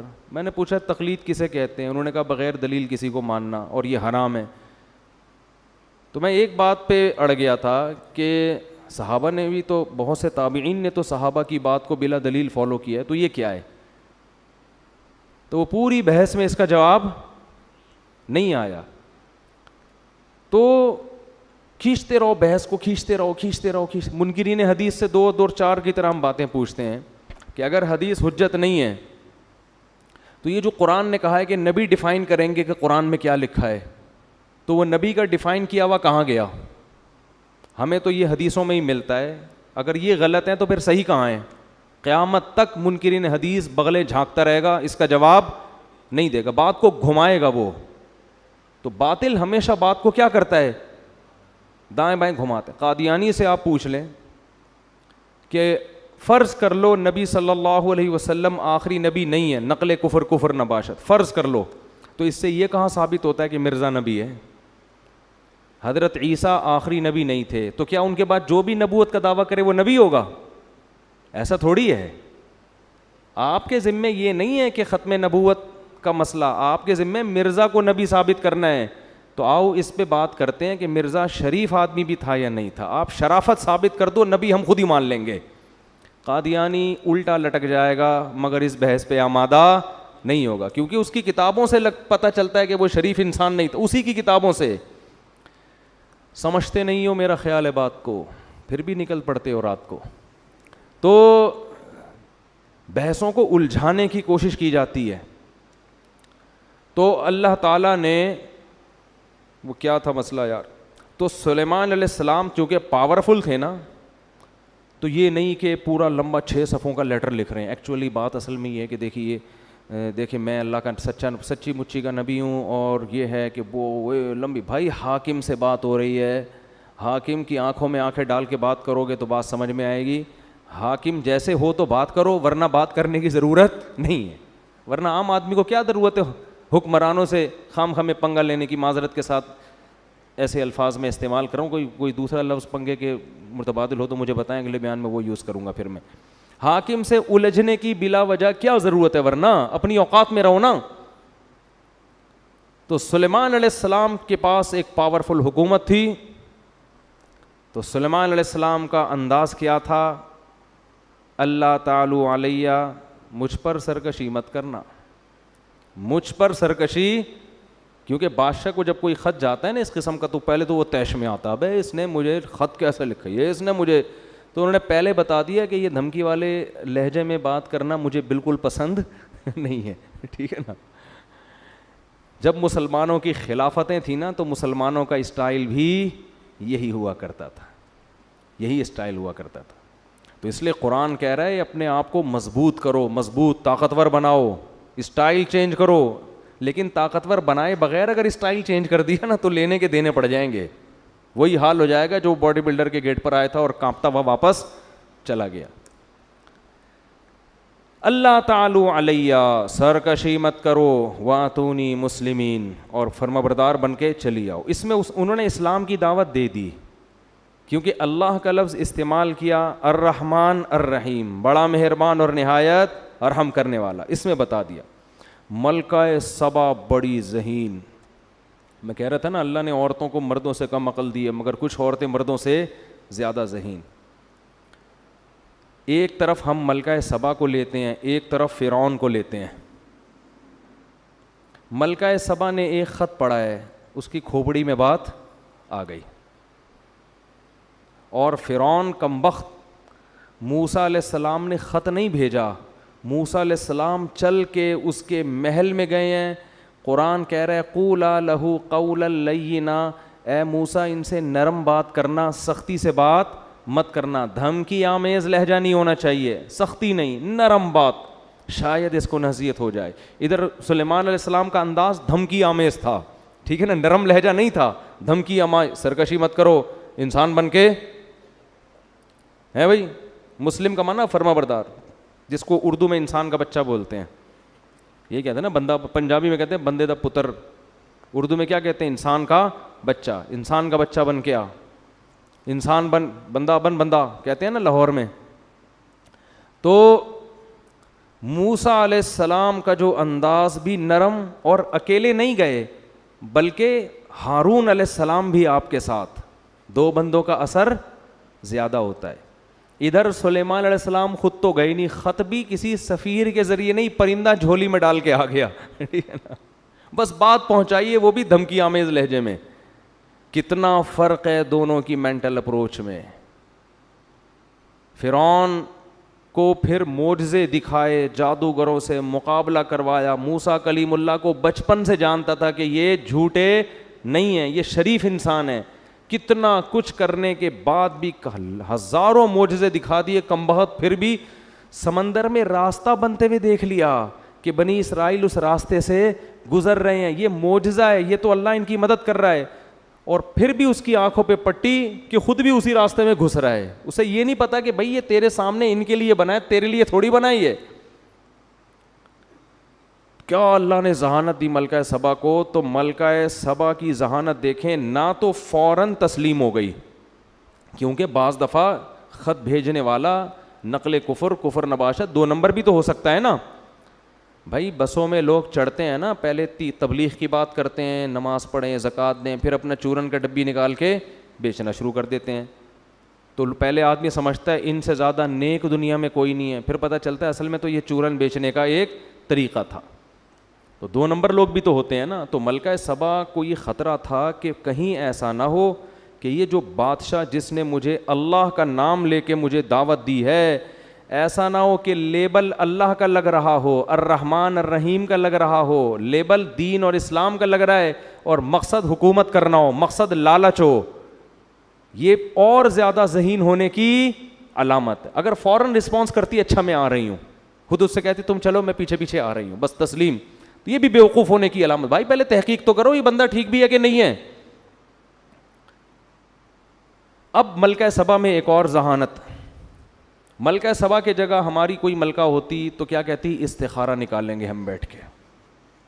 کیا کریں گے ہم, استخارہ نکالیں گے. آج بھی ایک صاحب آئے مجھ سے استخارہ نکلوانے کے لیے, تو استخارہ نکالیں گے, یوں آ گیا تو جائیں گے, یوں نہیں آیا تو نہیں جائیں گے. ملکہ سبا جانتی تھی بھائی کھوپڑی میں جو اللہ لوگوں کے دماغوں میں ڈالتا ہے وہ استخاروں میں نہیں نکلتا. استخارہ تو ایک دعا ہے.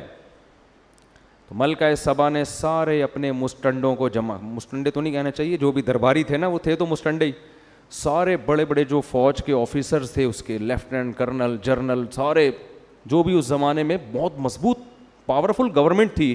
قرآن کہتا ہے وہ اوتیت من کل شیء, ہر چیز اللہ نے اس کو دی تھی, چھوٹی موٹی حکومت نہیں تھی, بہت پاورفل تھی. تو اس نے اپنے سارے جرنیلوں کو جمع کیا, آرمی کا اجلاس طلب کیا, آ جاؤ بھائی, اور کہنے لگی یا ایھا الملا, اے میرے, ملا کہتے ہیں جو اپر لیول کے لوگ ہوتے ہیں نا, جو گورنمنٹ میں بہت اونچی اونچی پوسٹوں پر ہوتے ہیں, ان سے ان کو بٹھا کے کہنے لگی انی القی الی کتاب کریم, میرے پاس ایک لیٹر آیا ہے خاندانی.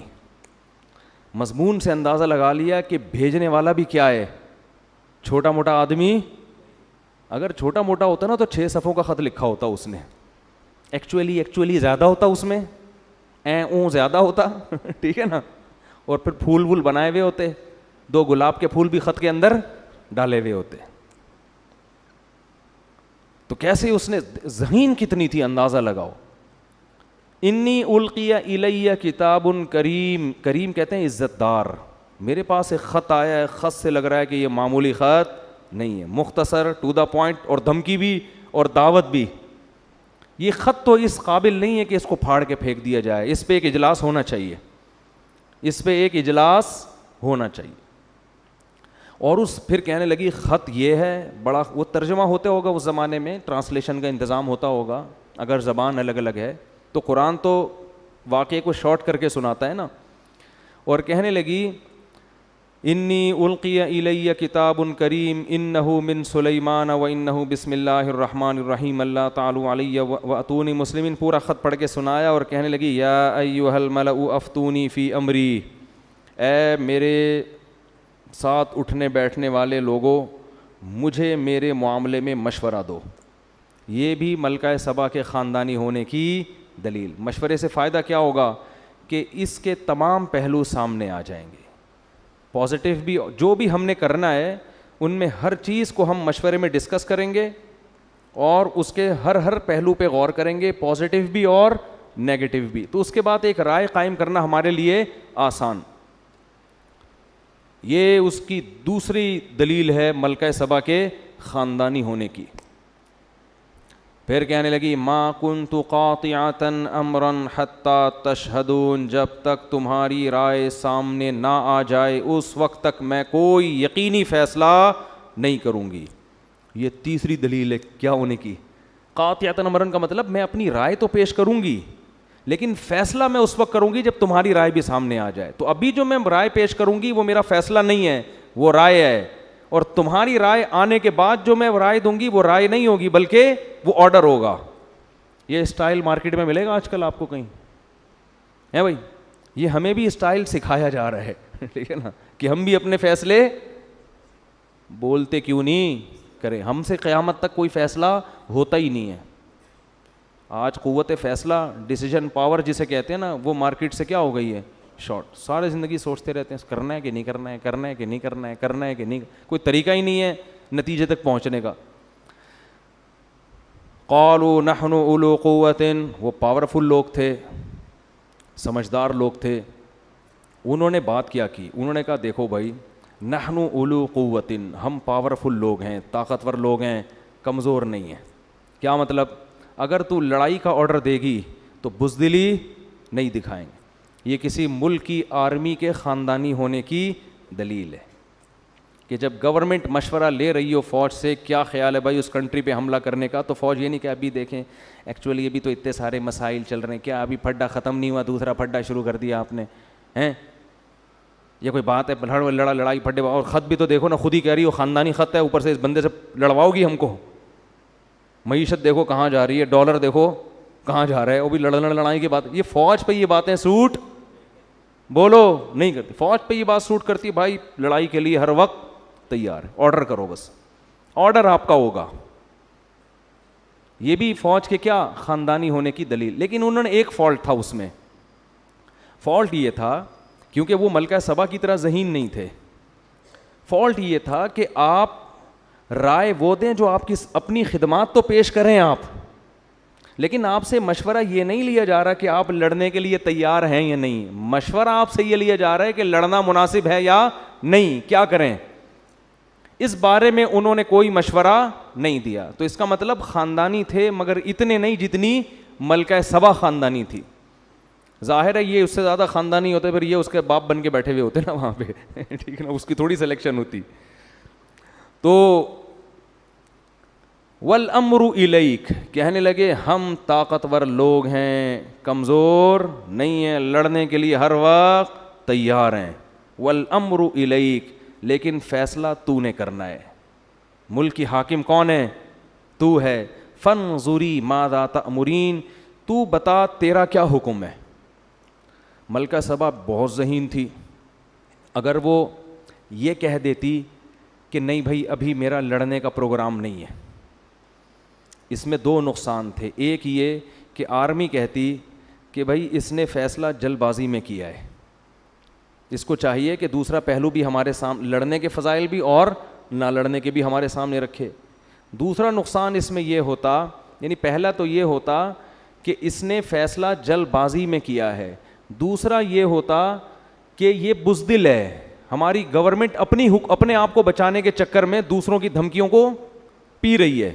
تو یہ دونوں چیزیں امیج غلط جاتے. تو ملکہ سبا نے دونوں پہلو سامنے رکھے.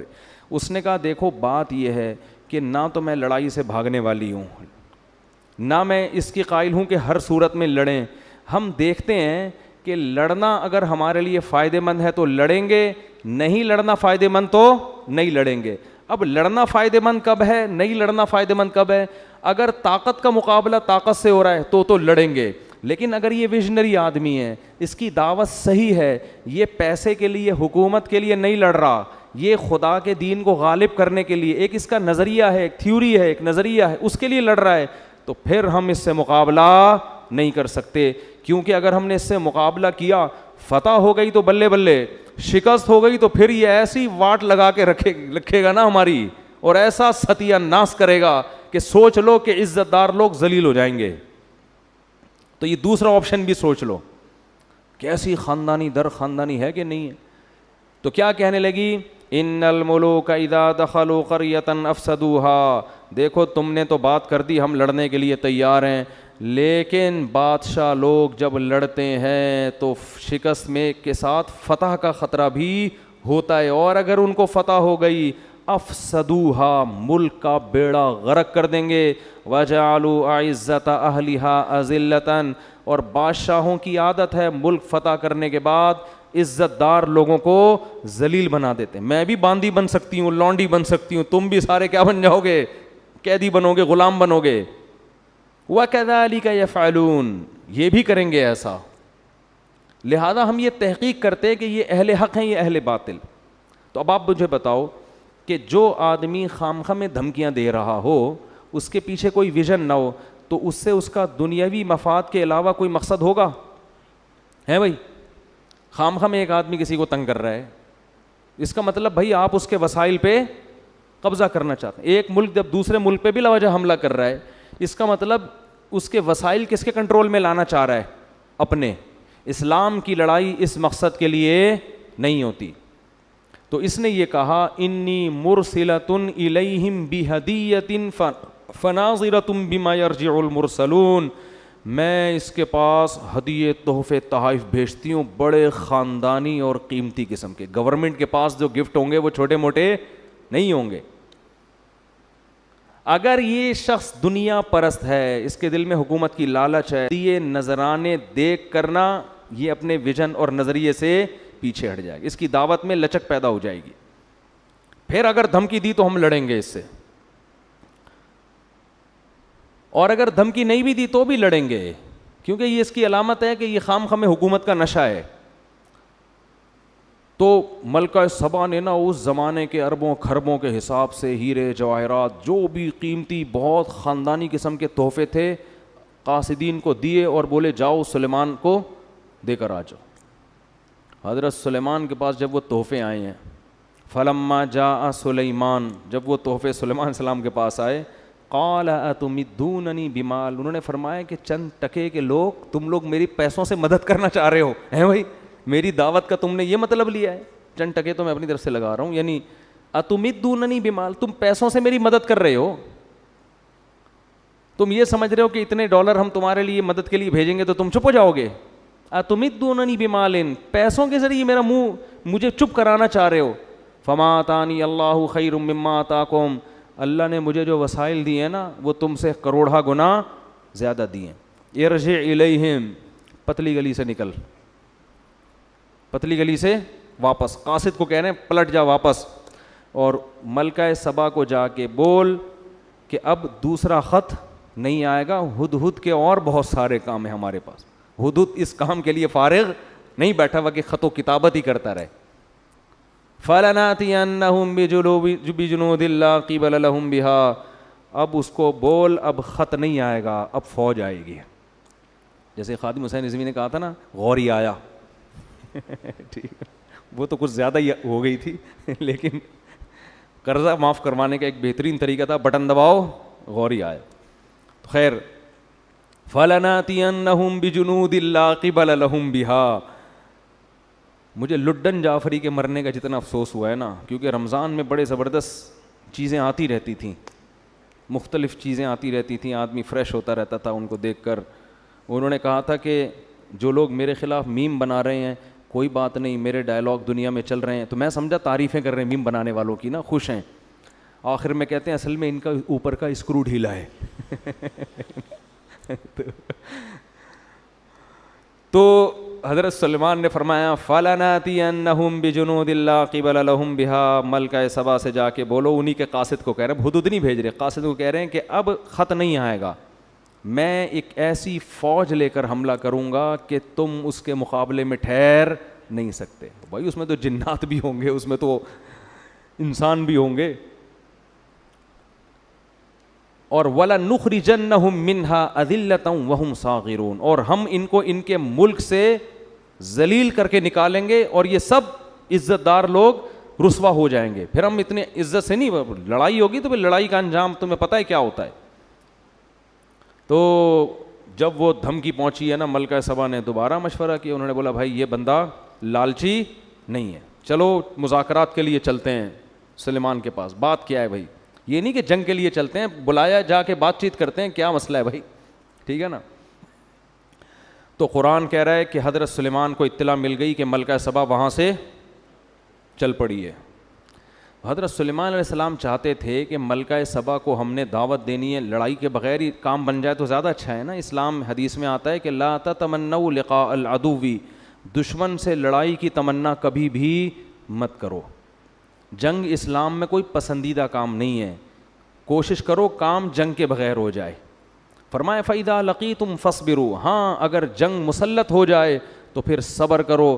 وَاعْلَمُوا أَنَّ الْجَنَّةَ تَحْتَ ظِلَالِ السُّيُوفِ, اور یقین کر لو جنت تلواروں کی چھاؤں میں رکھی اللہ نے.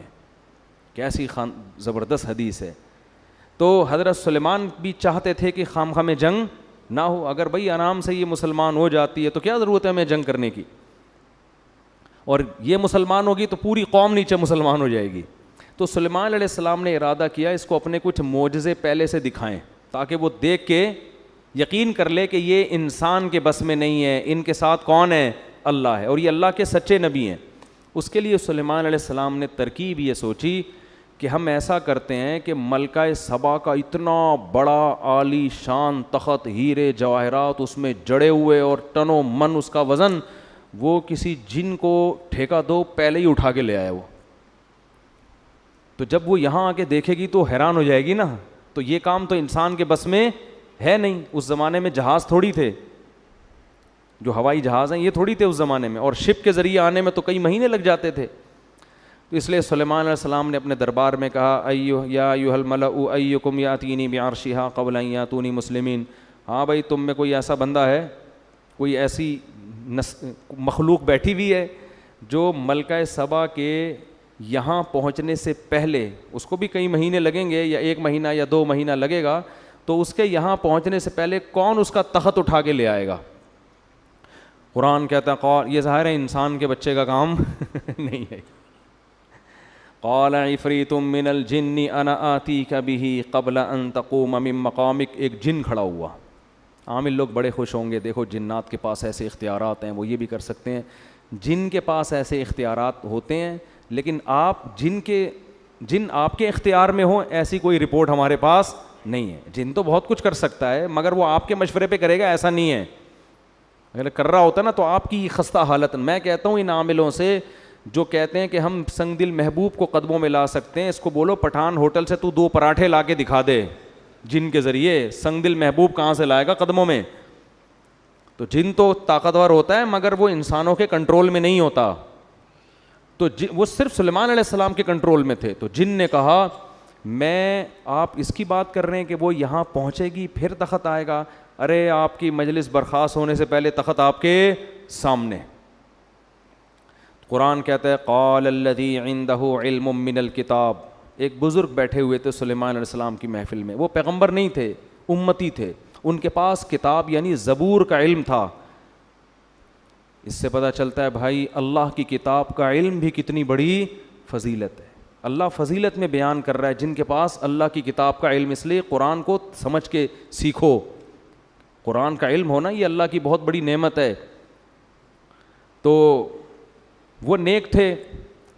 تو انہوں نے کہا سلیمان علیہ السلام سے انا آتیک بہ قبل ان یرتد الیک طرفک.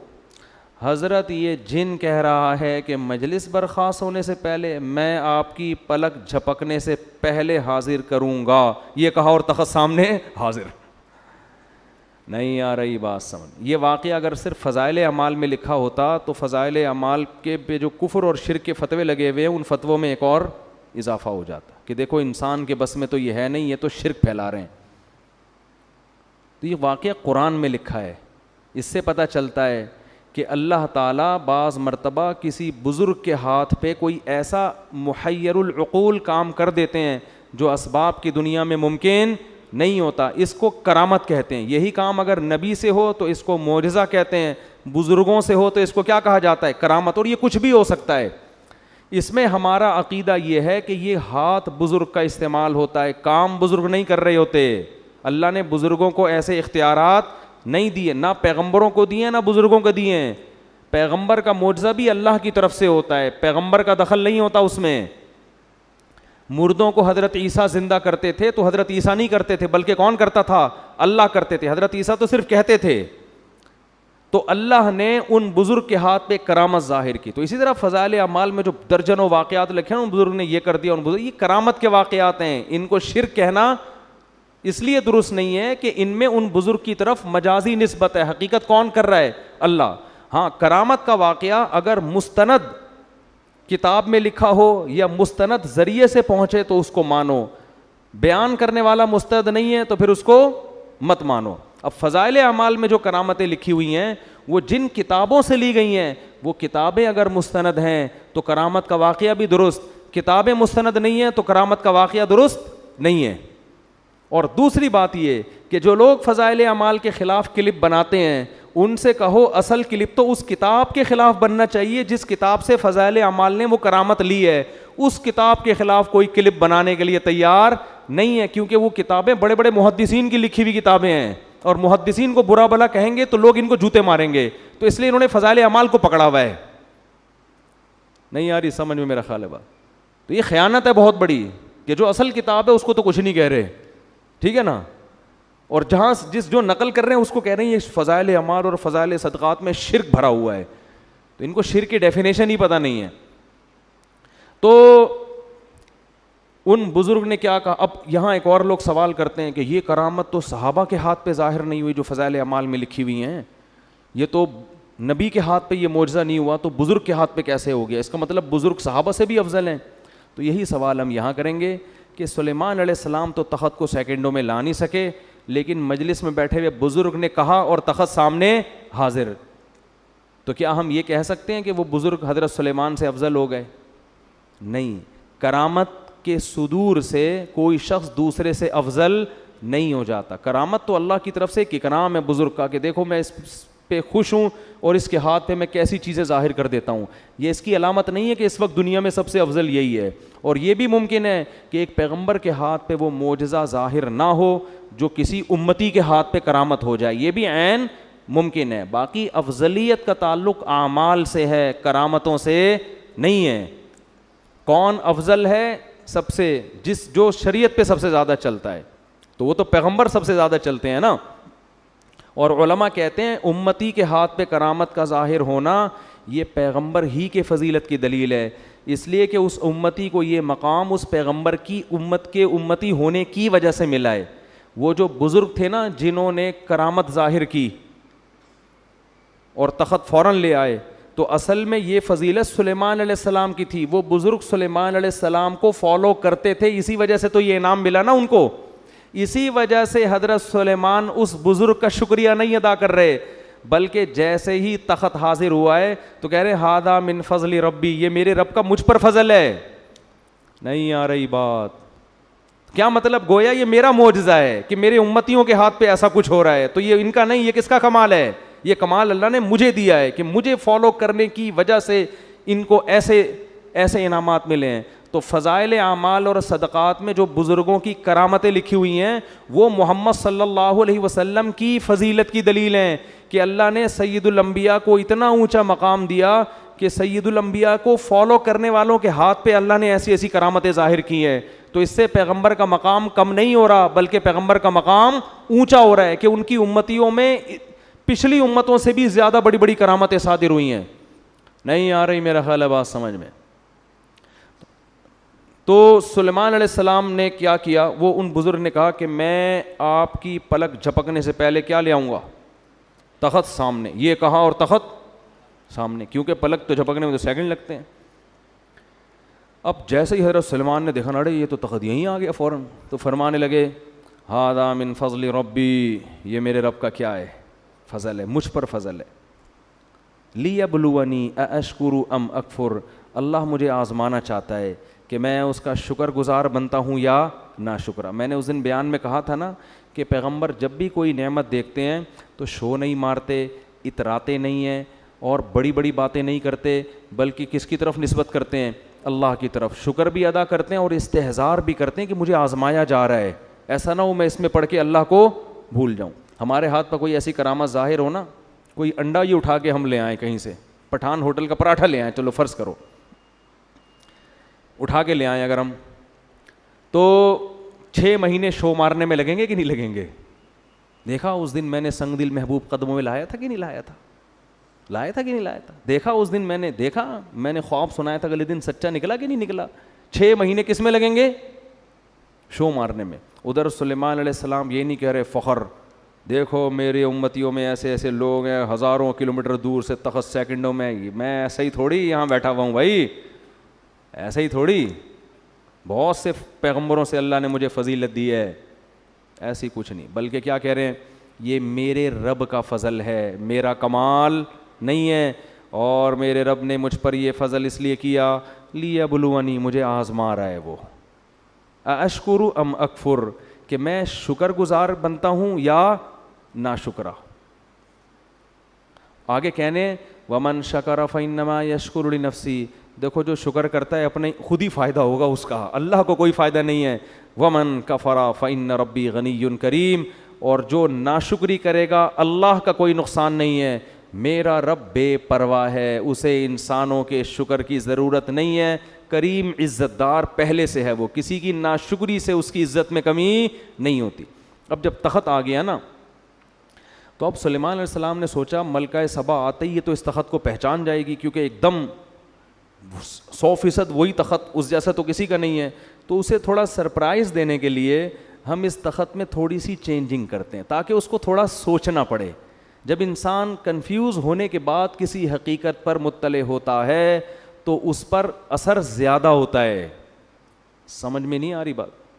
تھوڑا سا کنفیوز ہو نا پھر پتہ چلے بھائی یہ وہی ہے. جیسے حضرت یوسف جب مصر کے بادشاہ بنے نا تو جو ان کے بھائی جب گئے ہیں تو حضرت یوسف کو پہچانا نہیں, لیکن کنفیوز ہو گئے تھے کہ ان کی شکل کس سے مل رہی ہے, ہمارے بھائی سے. پھر یوسف علیہ السلام نے بھی ان کو بتایا نہیں کہ میں تمہارا بھائی ہوں, بلکہ ان سے پوچھا کہ تمہیں پتہ ہے تم نے اپنے بھائی کے ساتھ کیا کیا تھا کنویں میں, یہ نہیں بتایا کہ میں وہی ہوں. یہ سوال پوچھنا تھا کہ بھائی سمجھ گئے کہ یہ کون ہے, کیونکہ یہ واقعہ تو یوسف کے علاوہ کسی کو معلوم نہیں تھا. تو یہ بھی تھوڑا سا نا تردد میں ڈال کے کسی کو حقیقت بتانا, اس میں زیادہ لطف ہوتا ہے, اس میں زیادہ مزہ ہوتا ہے, اور اس میں جو آپ اس کو سکھانا چاہتے ہیں وہ زیادہ اچھی طرح سے سیکھتا ہے. تو سلیمان علیہ السلام نے کہا نکروا لہا عرشہا, ذرا اس کا جو تخت ہے اس کی سیٹنگ تھوڑی سی کیا کر دو, چینج کر دو, یہ والا نٹ بولٹ تھوڑا وہاں لگا دو, یہ والا وہاں لگا دو, اس طرح کر دو.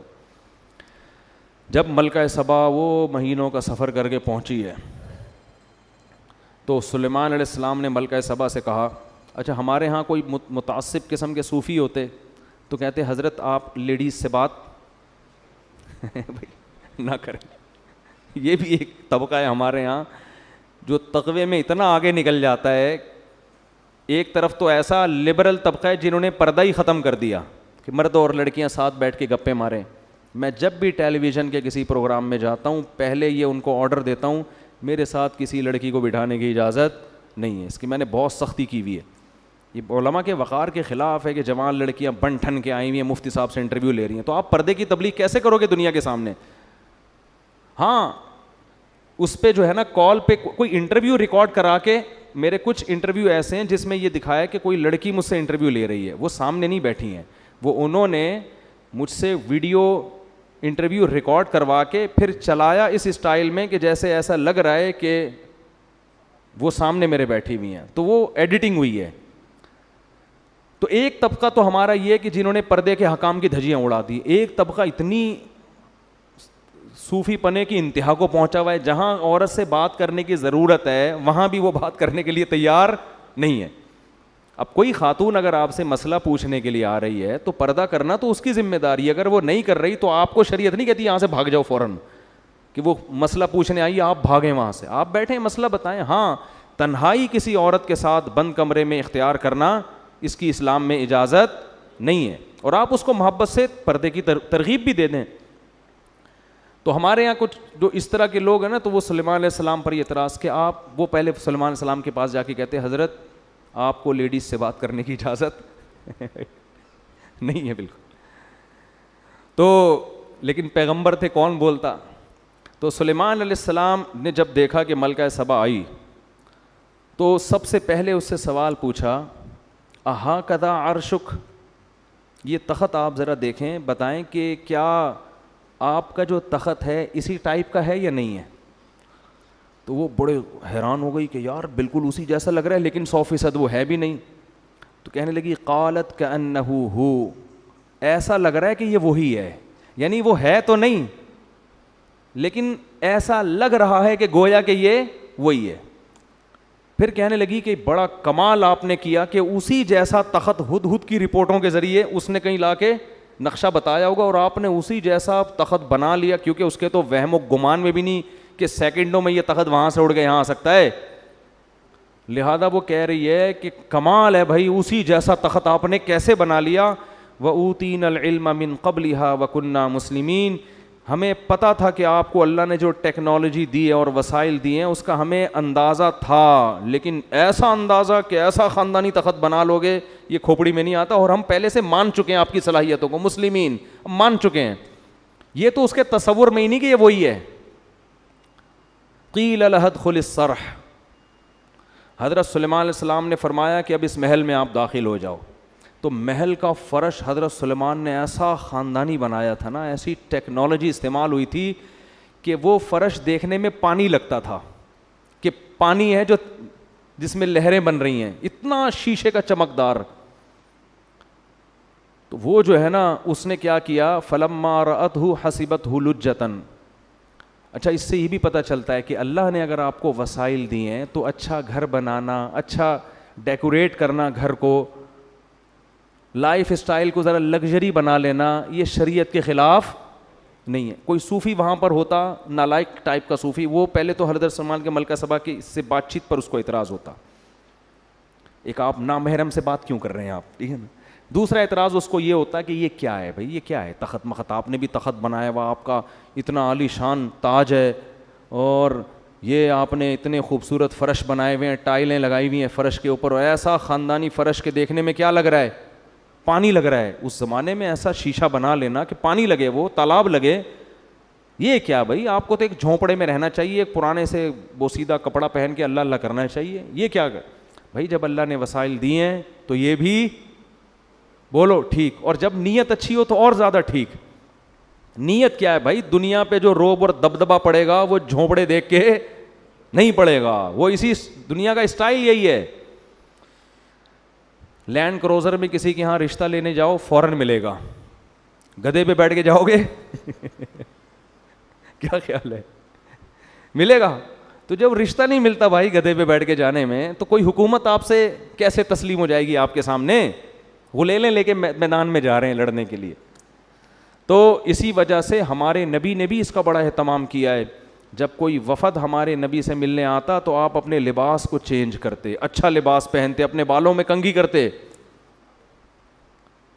اور پھر جو دوسرے ملکوں میں آپ سفیر بھیجتے نا مذاکرات کے لیے, ان کی پرسنالٹی بڑی زبردست تھی.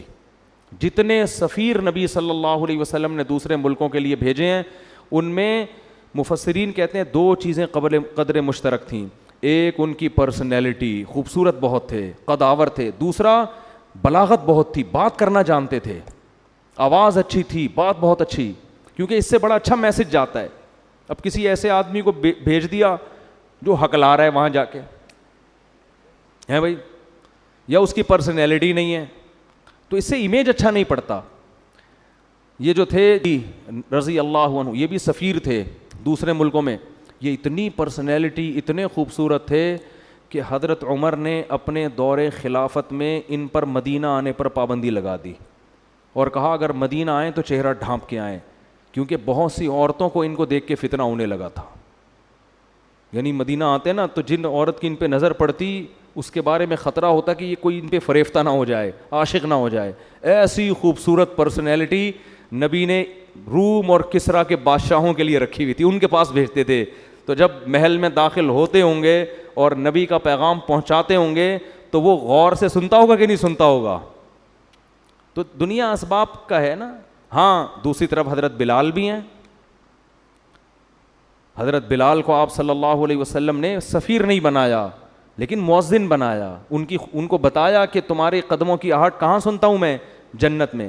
تو شکل کی وجہ سے آخرت میں کوئی وہ نہیں ہوگا, لیکن دنیا کا اصول یہ ہے کہ دنیا میں یہ چیزیں ویلیو رکھتی ہیں, اور نبی نے بھی ان چیزوں کا خیال کیا ہے. دیکھو ہمارے یہاں آرمی میں اصول کیا ہے کہ ISSB کلیئر کرنے میں بندے کی پرسنالٹی بھی دیکھی جاتی ہے. یہ انگریز کا بنایا ہوا قانون ہے جو بڑا ٹھیک قانون ہے کہ بھائی جو آفیسر ہوگا نا اس کا کم از کم اتنا قد ہونا چاہیے. وجہ کیا ہے کہ آفیسر کی پرسنالٹی نہیں ہے, پرسنالٹی اس کے ماتحت کی ہے, تو ماتحت بولے گا میرے سے تو 3 فٹ, تو میرا فوجی آفیسر تو 3 فٹ کا تو آفیسر ہے میرا, میں اس کو ایک ٹھڈا ماروں یہ 6 کلابازی کھا کے وہاں گرے گا. وہ اطاعت نہیں کرے گا. اطاعت انسان ہمیشہ کس کی کرتا ہے, جو آپ سے برتر ہو. یہ انسان کی نیچر ہے. تبھی تو عورت کو حکم دیا ہے کہ اس کا نکاح اس سے برتر میں ہونا چاہیے, اس سے کمتر میں. یہ اسلام کا حکم ہے کہ عورت کا نکاح اس کے پیرلل یا اس سے افضل میں ہو, اس سے کمتر میں نہ ہو, کیونکہ شوہر سر کا تاج ہے. وہ عورت اس کی اطاعت کرے گی. اگر عورت یہ کہے گی کہ یہ تو مجھ سے بھی کمتر ہے تو وہ اس کو اپنا سر کا تاج نہیں بنائے. اگر PhD لڑکی کی شادی دوسری کلاس میں بھاگے ویسے کر دیں گے, میٹرک میں بھاگے ویسے کر دیں گے, تو وہ لڑکی ذہنی طور پر اس کو اپنا میاں بولو نا نہیں مانے گی. بے جوڑ کی شادی, تبھی تو پھر طلاقیں ہو رہی ہیں. یا تو وہ پھر کوئی اس میں کوئی ایسی خوبی ہو جو اس کے عیب کو چھپا دے. میٹرک فیل ہے, بھاگا ہوا ہے, لیکن کوئی دوسری خاصیت اس کے اندر بہت زیادہ ہے, تو کوئی نہ کوئی ایسا خوبی ہو جو اس کے عیب کو کی تلافی کرے. اگر عیب ہی ہیں پھر وہ جوڑ کے شادی نہیں ہے. تو اس کے یہ اسلام نے بھی ان چیزوں کا بڑا حکم دیا ہے. لوگ سمجھتے ہیں بس اسلام پر عمل کرو تو بس چھوڑ دو دنیا کے سارے اصول, بس مکھنچوؤں کی طرح زندگی گزارو, ایسا نہیں ہے. تو خیر جلدی سے میں بات کو سمیٹ کے ختم کرتا ہوں. کیا بات چل رہی تھی پتہ نہیں کہاں سے کہاں پہنچ گئے ہم. تو وہ سفیروں کا نا, ہاں تو وہ ملکہ سبا کو حضرت سلیمان نے کہا یہ تخت, یہ جو ہے نا یہ فرش, اس پہ آؤ, محل میں داخل ہو.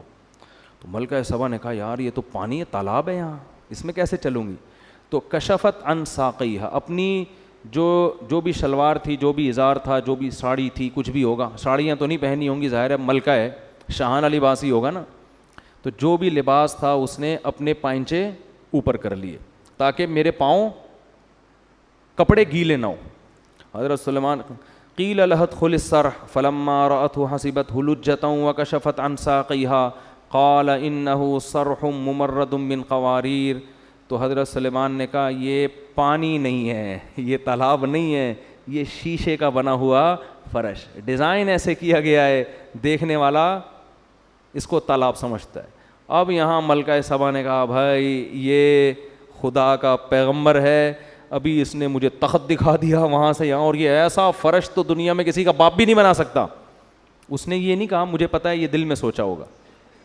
لوگ پھر کہہ رہے تھے یہ باپ کا لفظ کہاں ہے قرآن میں, دکھاؤ بھائی. تو ہمارا بھی تو کچھ اسٹائل ہے نا بات سمجھانے کا, ہم آج کے زمانے کے لحاظ سے سمجھائیں گے نا. تو ملکہ سبا نے کہا بھائی یہ تو ممکن واقعی اللہ کے سچے پیغمبر ہیں, ان کے پاس وسائل کی کمی نہیں ہے. تو فوراً کہنے لگی قال ربی انی ظلمت نفسی. اب دیکھو حضرت سلیمان سے خطاب نہیں کر رہی, اب کس سے خطاب کر رہی ہے, اللہ سے. یہ بھی اس کے خاندانی ہونے کی دلیل, کیونکہ ان کو یقین آ گیا کہ یہ سب کچھ یہ نہیں کر رہے, اللہ کر رہا ہے مجھے سمجھانے کے لیے کہ تو غلط دین پہ چل رہی تھی. توبہ کی اور کہنے لگی ربی انی ظلمت نفسی, اے اللہ آج تک میں نے سورج کو سجدہ کر کے اپنی جان پہ ظلم کیا ہے. واسلمت مع سلیمان للہ رب العالمین. یہ ایسا خاندانی جملہ ہے, اس سے آپ کو پتہ چلے گا بھائی ایکسٹرا آرڈینری ذہین تھی. اب یہ نہیں کہہ رہی کہ اللہ میں تجھ پر ایمان لے آئی, یہ بھی نہیں کہہ رہی کہ اللہ میں نے سلیمان کو نبی مان لیا. اگر یہ کہتی کہ میں نے سلیمان کے ہاتھ پہ بیعت کر لی, سلیمان کو مان لیا, تو سوال پیدا ہوتا ہے یہ سارے کام کا حکم کون دے رہا ہے. سلیمان تو ایک ذریعہ ہیں, اصل تو آپ کو توحید کی دعوت دی جا رہی ہے, اللہ کی بندی بنو. تو اسلام اللہ کے لیے لانا ہے, سلیمان کے لیے نہیں لانا. لیکن اگر سلیمان علیہ السلام کا ذکر بالکل ہی شارٹ ہو جاتا تو یہ ناشکری بھی ہے کہ جو ذریعہ بن رہا ہے ہدایت کا, اس کو اس موقع پر اپنے کلام سے بالکل کیا کر دیا, خارج. تو دونوں چیزوں کی رعایت کر کے اس نے اپنے خاندانی ہونے کا ثبوت دیا اور کہنے لگی ربی انی ظلمت نفسی, اے اللہ میں نے اپنی جان پہ ظلم کیا. واسلمت مع سلیمان للہ رب العالمین, اے اللہ میں بھی سلیمان کی طرح سلیمان کے ساتھ اس رب پر ایمان لے آئی جو تمام جہانوں کا پالنے والا ہے. میں بھی اس صف میں سلیمان کے ساتھ شریک ہو گئی ہوں, کھڑی ہو گئی. یہ تو پہلے سے تھے, میں بھی ان کی فہرست میں شامل ہو گئی. تو اللہ نے جہاں بھی پیغمبروں کے واقعات ذکر کیے نا, اکثر نالائق قومیں, اکثر کیا 99.9%. قوم عاد کو دیکھیں, قوم ہود کو دیکھیں, قوم عاد کو دیکھیں, قوم سمود کو دیکھیں, قوم لوط کو دیکھیں, قوم ابراہیم کو دیکھیں, قوم فرعون کو دیکھیں, اصحاب مدین کو دیکھیں, سب تباہ ہوئے ہیں. کچھ قومیں ایسی ہیں جو گنی جا سکتی ہیں جنہوں نے عقل اور شعور کا مظاہرہ کیا, جذباتی پن سے ہٹ کر پیغمبر کی دعوت پہ شعور کے ساتھ غور کرنا شروع کیا. اللہ نے ان کو ہدایت بھی دی, اللہ نے ان کو عزت بھی دی, اور قیامت تک کے لیے اللہ نے ان کا تذکرہ قرآن میں لکھ دیا. ملکہ سبا کتنی خوش ہوتی ہوگی, اس کے تو تصور میں بھی نہیں ہوگا کہ کل ایک قرآن نازل ہوگا, اللہ کی آخری کتاب, جس میں اللہ میرا تذکرہ کریں گے اتنے اہتمام کے ساتھ. اور حضرت مولانا حضرت مفتی طارق مسعود صاحب دامت برکاتہم, آپ کے حساب سے, میرے حساب سے نہیں, میں تو ایسے ہی آدمی ہوں, آپ لوگ یہ القاب لگاتے ہیں نا, میں یہ کرتا ہوں تکبر سے بچنے کے لیے. جب لوگ کہتے ہیں مفتی طارق مسعود مدۃ ظلہ العالیہ, تو میں آگے لگاتا ہوں جو ملا کھا لیا. مدۃ ظلہ العالیہ کی دو قسمیں, ایک تو سچی مچی کے ہوتے ہیں جو بزرگ ہوتے ہیں, اور ایک ہوتے ہیں دامت برکاتہم العالیہ جو ملا کھا لیا. تو یہ والے ہم دامت برکاتہم ہیں. تو اس کو تصور میں بھی نہیں ہوگا کہ کل محمد صلی اللہ علیہ وسلم پہ اللہ کلام نازل کرے گا اور اللہ میری حکومت کا اور میرے اسلام لانے کا تذکرہ کرے گا. اللہ کو اس کا یہ عمل اتنا پسند ہے, اس کی کھوپڑی کیونکہ صحیح استعمال کی ہے, جذباتیت کا شکار نہیں. اور اس کے تصور میں بھی نہیں ہوگا کہ کل یوٹیوب کے مفتی طارق مسعود صاحب الفلاحیہ مسجد میں بیٹھ کر میرے خاندانی ہونے کے اتنے ثبوت پیش کر رہے ہوں گے. اس کے تصور میں بھی یہ بات نہیں ہوگی. سمجھ میں نہیں آ رہی بات؟ تو یہ عمل ہے ان لوگوں کا جو اللہ کی مان کے چلتے ہیں, اور جو جذبات میں آ کے مخالفت کرتے ہیں وہ تباہ ہو جاتے ہیں. اللہ تعالیٰ سمجھنے کی عمل کی توفیق عطا فرمائے. لوگ آخر میں ایک سوال پوچھتے ہیں کہ ملکہ سبا کی حضرت سلیمان سے شادی ہوئی تھی کہ نہیں ہوئی تھی. اس کے بارے میں کوئی رپورٹ نہیں ہے, لیکن حضرت سلیمان کی 100 بیویاں صحیح بخاری سے ثابت ہیں, تو ایک اور ہونے سے کوئی فرق نہیں پڑتا, 101 ہو گئی ہوں گی. مسئلہ اس کے لیے ہوتا ہے جس نے ساری زندگی ایک بیوی رکھنی ہے, وہ دنیا میں دین کا کام بھی کر سکتا ہے. وہ خواتین سارا بیان کا بیڑا غرق ہو جائے گا نا, خواتین بول کے پھر آخر میں ترغیب دے دی اس نے.